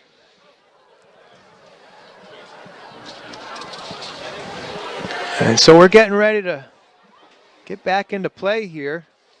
Little Green come to the line of scrimmage. Ramos is split to the right side. Near side is Aiden Kelly. 3 wide receivers to the right side.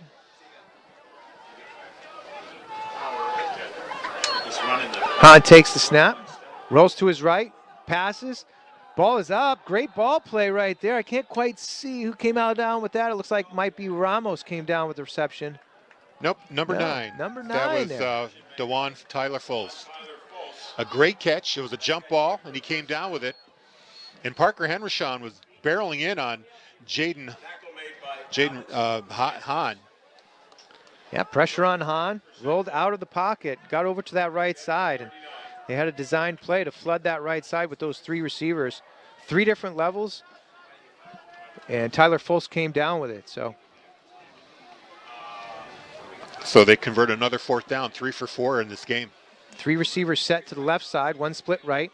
Preston takes the handoff from Hahn. He'll go to the right side, break a couple tackles, break a couple more, and he gets down to the 30-yard line or so, and he might have a first down. Very close on that run.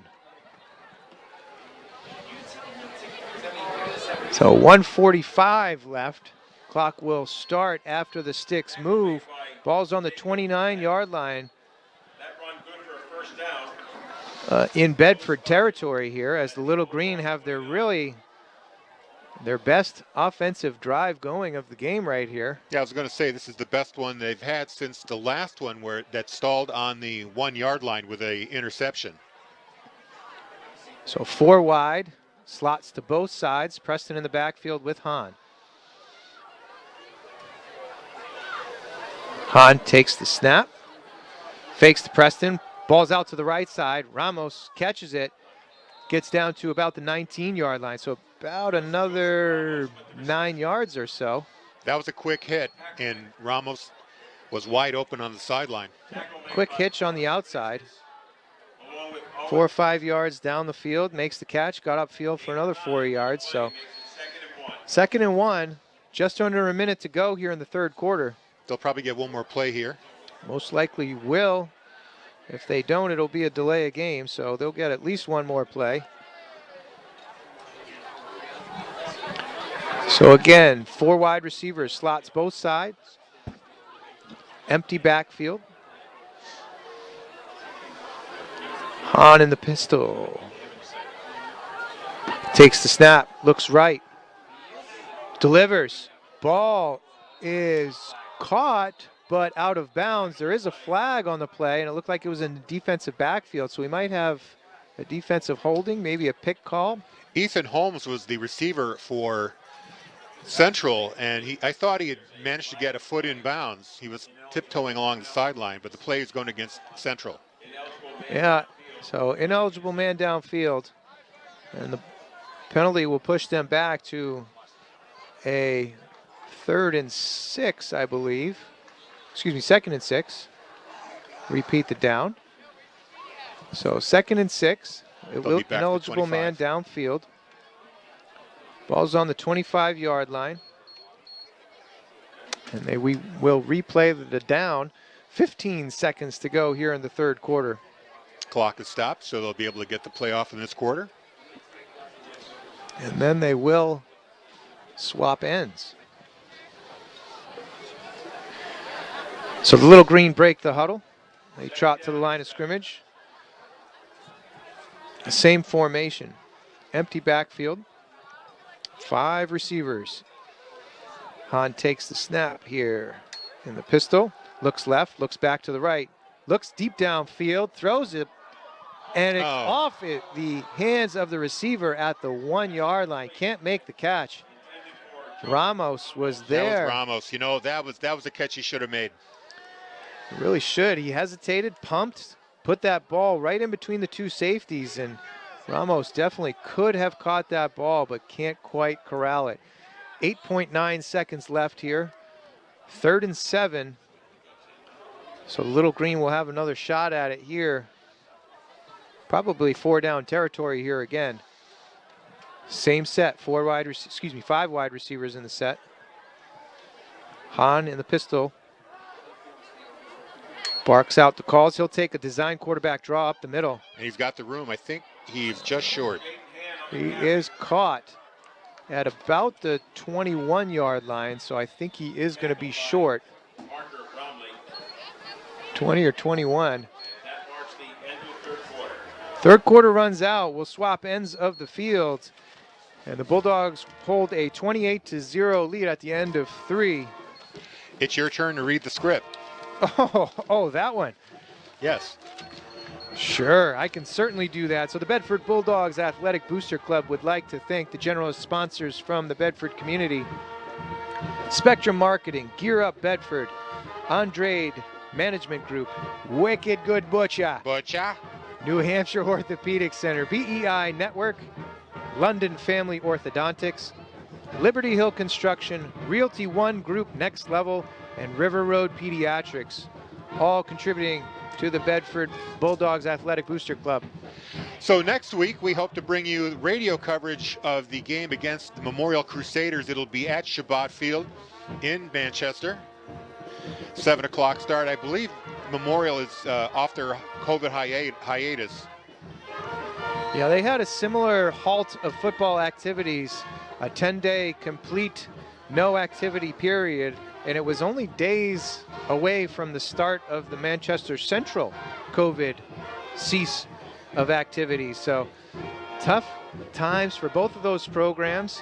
I believe both of them missed two games, two weekend or Friday night games. One was against each other. I think one was Exeter was affected and Goffstown was affected by the halt of football activities for these two programs. We're going to line to back it up. And that's going to complicate the playoffs as they try to figure out whether to make up games or base records on the games played. Sure is. Start of the fourth quarter, 4th and 2, 5 wide receivers set. Hans looking to draw him off sides, barking out some hard counts. The Bulldogs are maintaining their discipline. Hahn takes a snap, goes up the middle, and he's tackled by Irwin for a loss. And that will be a turnover on downs. So Central stalls again. They've had pretty good luck on 4th down. Not that time, though. Like I said, Christopher sniffed it out. Well, that was Russell Irwin. You could see him right there on the replay. Sliced through the offensive line. Made an excellent individual effort to tackle Hahn behind the line of scrimmage. And the Bulldogs will take over on their own 23-yard line. So a promising Central drive comes to a stop. Bedford takes over here, 28-0 lead with 11:55 to go here in the 4th. Michael trots into the huddle, calls out the play, and the Bulldogs will come to the right line of scrimmage. Looks like they're short a player on the, they're going overside to the right. Handoff out to the right side. Russell Ledger takes it out to the right side. He is stopped for no gain. Ledger Russell goes out to that right side, and yeah, it looks like no gain, maybe 2-yard gain. So Coach Matthews starting to get some of the bench players into the game.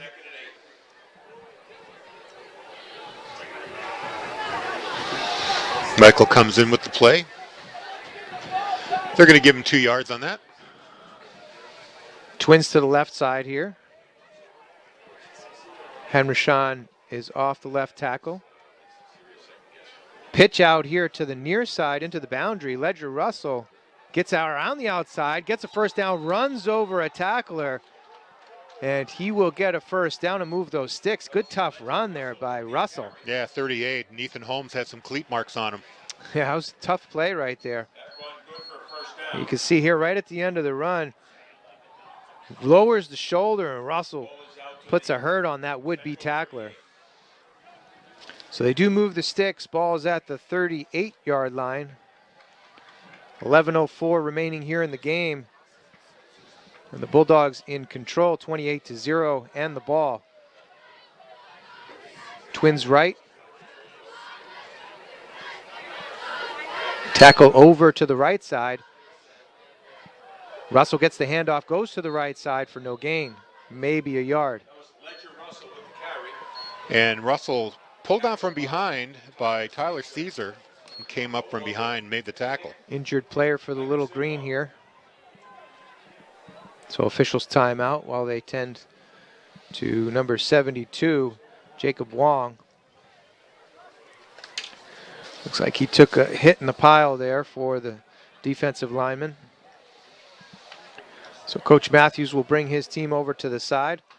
They'll discuss the strategy for the next about 11 minutes as there are 10:50 left here in the game. 2nd and 9 with the Bulldogs in command.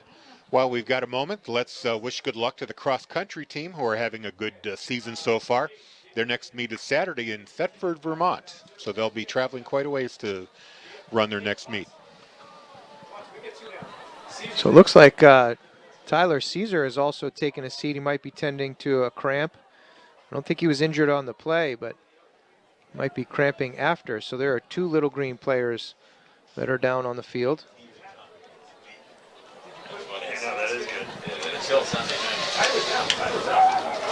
Congratulations are in order to the varsity field hockey team, who are now 11-1 after a win over Nashua South on Wednesday. They will be back in action against Memorial on Monday. Of course, boys soccer will be here, both JV and varsity playing at 5 o'clock and 7 o'clock respectively. Stadium will be open, obviously, without football. And volleyball tomorrow, 6:15 p.m. They'll be defending their undefeated record of 10-0 against the Clippers of Portsmouth. So the girls' varsity and JV soccer programs were out in Keene today. The varsity soccer program is riding an undefeated season so far. I think they have all wins and 1 tie. Checking on a score right now. I don't have it yet, but I know the JV team were victorious for the girls' soccer program. I'm checking on the varsity score now. So a slight delay here as they help out Jacob Wong. And he has to be helped off the field, so he's favoring his right leg. So we hope Jacob is okay. Ball spotted on the Bedford 39-yard line as they come out right to left. They are back in the huddle and looking to continue this drive. It is 2nd and 9, 10:50 to go here in the game. Looks like we might have a few substitutions.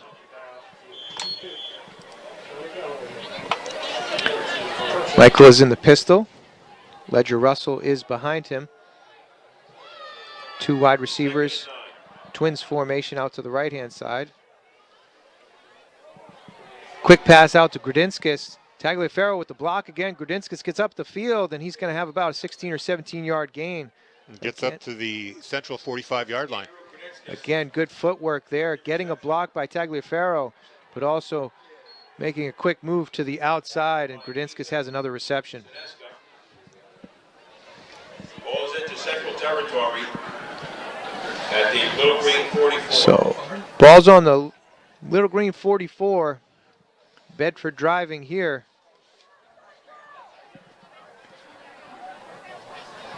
Trips to the left-hand side here. Michael, pistol formation. Hands off to the left-hand side. Almost fumbled the ball, but Ledger Russell again with a tough run, running over people right at the end. Punishing the tacklers as he lowers that shoulder and keeps his head of steam. Picks up about 12 yards, good for a first down. Moves the sticks down to the Little Green 31.5-yard line. First and 10 for the Bulldogs. Boy, he's a tough runner, strong, gets the head of steam going, and he's punishing these D-backs as they try to tackle him. He's breaking through the front 7, and once he gets to that next level, he's really trying to make those tacklers pay. So Grudinskis split right, Tagliaferro in motion to the left. And he'll get the handoff from Michael. Lead blocker, Ledger Russell. Tagliaferro gets all the way around to the right side. Tackled down out of bounds at about the 25-yard line, 26-yard line. About a 5-yard gain. It'll be 2nd down and about 5. Bedford happy to keep it on the ground, keep the clock moving. Under 10 minutes. Nursing a shutout here. Quick reminder, of course, that the Bulldogs had a shutout just 2 weeks ago against the Portsmouth Oyster River Clipper Cats, 29-0. So Russell comes to the side. Sphere is back in behind Michael.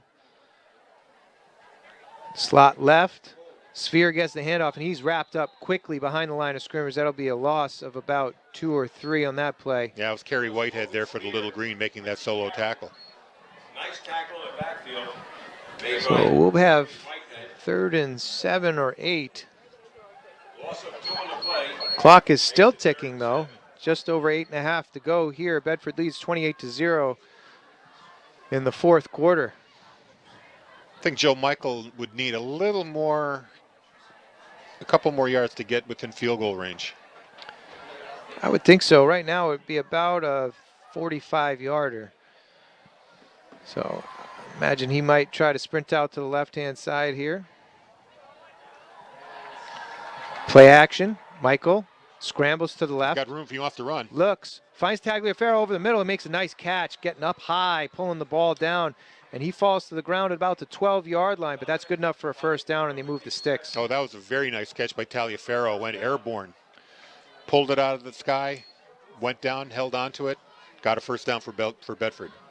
Yeah, Michael got away with one there. He certainly had Tagliaferro wide open, but you hear him tell quarterbacks all the time, don't throw late over the middle. That was late over the middle, and it worked out, but it goes against that conventional thinking. And he had plenty of room. He probably could have picked up the first down with his legs. Sure did, yeah. The defense was ready. They were in coverage in the zone, and he probably had room to run it himself. So we got slot to the right side. Sphere takes the handoff, goes right up the middle, runs into a host of tacklers, but he'll still gain 4 yards as they get down to the Little Green 7-yard line. So it will be 2nd and 6, about 2nd and 5 or 6. Yeah, they're going to give him 5 yards on the carry, so 2nd and 5. Could still pick up the first down right about the 1-yard line. Ledger Russell checks back into the backfield as Sphere comes to the sideline.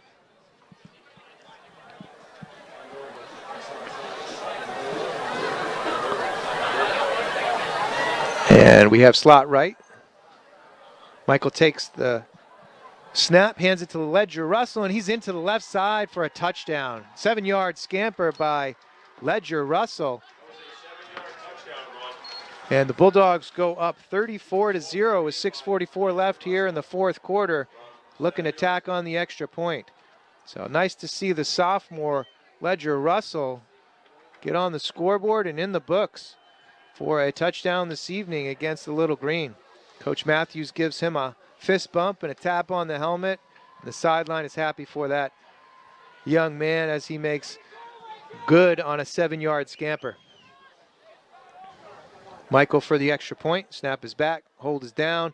Kick is up. It looks like they got a tip on it. And it is blocked. So extra point is no good, but it's still a 34-0 lead. They got a good push up in the middle, as you see here on the replay. Strong push from the right side, and that's seemingly who got a piece of it. Yeah, somebody from the central team blew right through the line, was able to get a hand on that.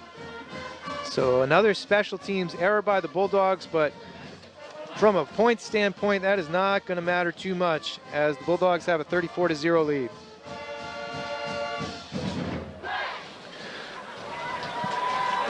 .6:44 left here in the fourth quarter.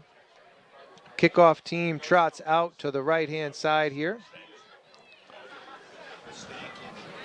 The marching band in the stands right in front of the press box here, trying to fire up the stands, the remaining fans that are here. Kickoff team is ready. Michael is back, waits for the whistle. Now he approaches. Kicks it deep this time. Back to receive that. Looks like Caesar. It's Tyler Caesar.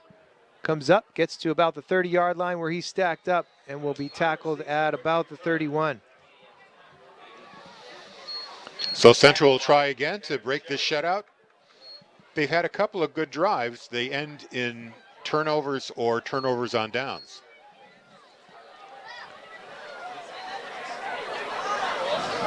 Central will start this drive at their own 31.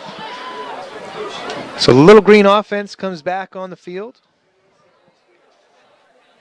Nice cool air is Wafting through the press box. flowing through the open window near the camera. We got to love that.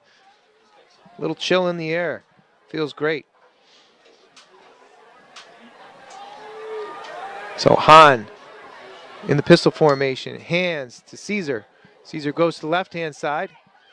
Breaks a couple tackles. Gets about back to the line of scrimmage for maybe a gain of 1 or no gain. Yeah, he broke one tackle, but it was number 88, Parker Bromley, was able to bring him down. So we are seeing a few defensive substitutions at this point for the Bulldogs. getting some younger players in. Kevin Sheridan in the game now, number 80.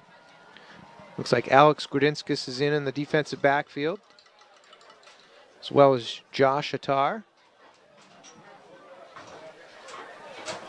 Linebacking crew is shifted out too. Little Green come to the line. 4 wide receivers set.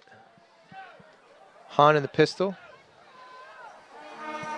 Takes the snap, fakes to Caesar, rolls right in pursuit, but he gets it off and a completion downfield for about a 20-yard gain to number 4, Aiden Kelly.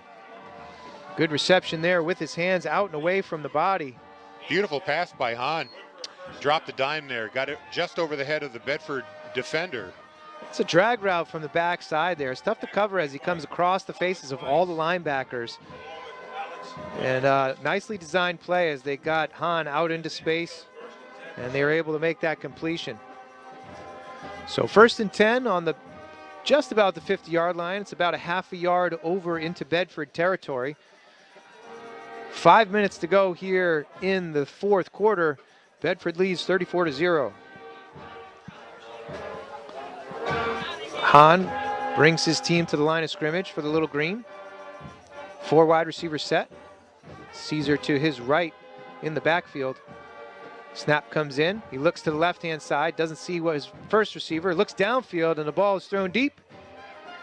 Knocked away there deep by, looks like Tagliaferro. No, I'm sorry, Owen Christopher got a left hand up there and bats the ball away on the long pass from Hahn.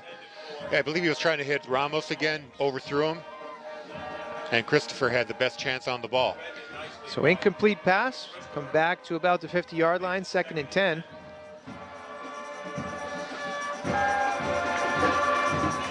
I'm kind of surprised Central isn't trying some more intermediate plays instead of going for the long pass.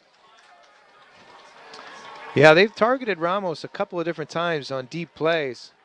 He's split to the near sideline. 3 receivers set. Ball comes back and through Hahn's hands, has trouble with that shotgun, and he'll eat it for about a 7-yard loss. Yeah, the snap wasn't bad. I think that Hahn might have taken his eye off the ball and bounced off his hands. Luckily, he was able to pull it back in, but he did lose about 6 yards on that play. Yeah, it did come back hot, and I just don't think he was ready for the speed there. Wasn't off target, but came back with some velocity, and as you said, he came down with it for about a 6-yard loss. So 3 receiver set now. Looks like Trevor Wong is in the backfield. He'll take the handoff to the left-hand side. He is not able to escape the host of Bedford defenders there, led by Parker Bromley. And he'll take maybe a loss. No, he'll get back to the line of scrimmage. No gain. No gain, so it'll be 4th down and 16. Just under 4 minutes to play here. I would imagine this is a punting situation, but they might go for it. Hahn trots back to the huddle. Surprisingly, Central's had better luck on 4th and long than they have on 4th and short. And it is a 4th and long here as they have 16 yards to gain. Hahn in the pistol, takes the snap, quick kick. It goes out to the left-hand side, out of bounds at about the 38-yard line for the Bulldogs. So only about 18 yards net gain in field position. It did get him out of trouble, so Hahn's quick kick turns it over to the Bulldogs, who will take over on their own 39 with 3 minutes and 11 seconds to go here in the game. We'll see if Joe Michael stays in. Maybe they'll put the backup in. And I think they did. Andrew Chen? Chen is in the game. I don't think he's the quarterback, though, as the quarterback is still with Coach Matthews. And trotting onto the field now is Danny Black. Yeah. Danny Black, the sophomore quarterback, 5'10", trots into the huddle and calls out the play. We haven't seen much of Danny Black yet this year, but he is a formidable backup for Joe Michael. Has had a great season on the JV team, and he'll take some snaps here for the varsity team. In the pistol, takes the snap, looks quick to the right side, passes out, almost tipped, and it goes through the hands of Andrew Chen, incomplete. I think he was distracted as that looked like Ramos might have been getting into the passing lane there, or DeJuan Tyler Fultz was out there as well. Incomplete pass makes it 2nd and 10. So incomplete pass, only 3 seconds tick off the clock. And Danny Black will come back into the huddle with 3:08 left here in the 4th quarter.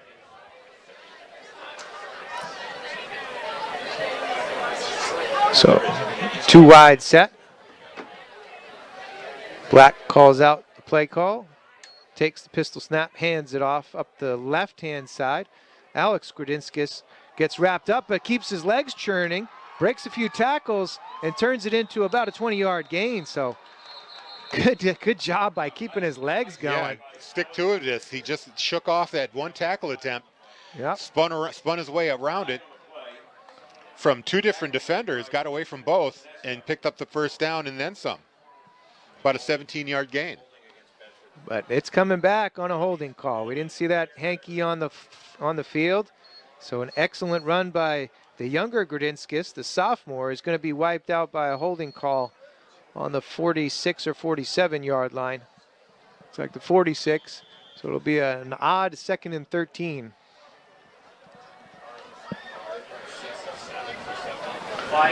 But the clock continues to tick as we're just under 3 minutes to go here. Bedford leads 34-0 over the Little Green in the waning moments of the 4th quarter here. Black in the pistol again. Trips to the right side. Snap is bobbled. Black can't corral it, but it is pounced on by Grodinskis, Alex Grodinskis, as he's behind Black. And that will be loss of about 9. A loss of, 9. So it will be 3rd and many. About 20 yards to go for that first down. That snap was a bit off center. It was to the left of Black. A little bit to the left, but again, probably could have been handled. So 3rd and 20. That penalty really kind of set him back there, right? After a great run by Grodinskis, that negative yardage type play. It's got to be frustrating for the coach, but just about the only thing that's been frustrating this evening. Black toss sweep to Grodinskis. He'll get out to the right-hand side. Far side of the field. Runs through a few tacklers, gets up to about the 40-yard line. So it'll be 4th and 9. This is a classic toss sweep here. Black reverse pivots and tosses it out to Alex Grodinskis. And he made a nice run for about 11 yards. And they're leaving the offense out there. I think they're going to go for it. So just over a minute to go. They'll probably wind the play clock down as much as they can.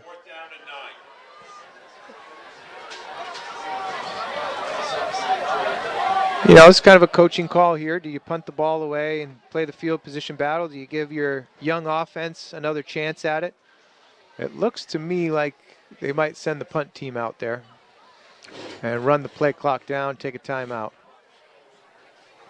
Yeah, so timeout for Bedford. Okay.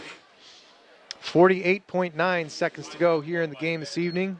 Bedford leads 34-0, and they will punt the ball away after this timeout. So long passes to Tagliaferro, Grodinskis, and Grodinskis. That's Andrew Grodinskis in the first half. Put them up 21-0. And then runs. They beat them on the ground in the second half. 2 touchdowns, one by Logan Sphere and the other by Ledger Russell, the youngster, coming in for the 4th quarter. And the Bulldogs are up 34-0 in the last minute of play here against the Little Green. A couple of nice interceptions along the way, too. Yeah, Bedford won the turnover battle today with 3 interceptions. Poltrinari had 2 of those. Tagliaferro had 1. They did give it up one on a fumble by Russell Irwin, but they were able to win the overall turnover battle. They will punt the ball away. Joe Michael takes the snap, kicks the ball deep. Decent kick, back down. Ball is muffed there and covered by Bedford on the 25. So tough ball to catch there. It looked like Gavin Courier was trying to settle under it and couldn't quite make the catch. Popped out right in front of the Bedford player. And the Bulldogs will take over there. I can imagine they will just bury it into the line of scrimmage, maybe even take a knee on the victory formation with 37 seconds left here. But this game is all but over. Next Friday will be in Memorial, Chabot Field, bringing you the game between the Bulldogs and the Crusaders. Bedford has 5 road games this year out of the 9 games being played, 4 of them at home, 5 on the road. But at this point of the season, it's going to be 2-2. They'll play 2 on the road. They'll play against Memorial. Then the following week at Exeter, it's going to be a tough contest. And then the last 2 are at home against Concord and Spalding. So Danny Black takes the snap, kneels it down. I think he will need to take one more. With a 35-second play clock. Or is that going to do it? I think that'll do it. That might just do it.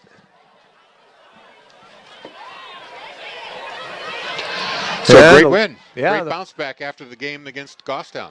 It sure was. You know, the Bulldogs offense had sputtered. They had some turnovers with the 5 interceptions last week, but it was a very different story this year with this week with great offensive performance. 34-0 win for the Bulldogs, and they'll carry some momentum into next week. Thanks a lot to our crew, Corey. Always great working with you. George Cox on the camera on location. On the replays, it's Bill Jennings and Colleen Richardson. We'll be back with you radio only next week against Memorial. Final score 34-0 Bedford over Central. You've been watching and listening to Bedford football on BCTV and Bedford 105.1.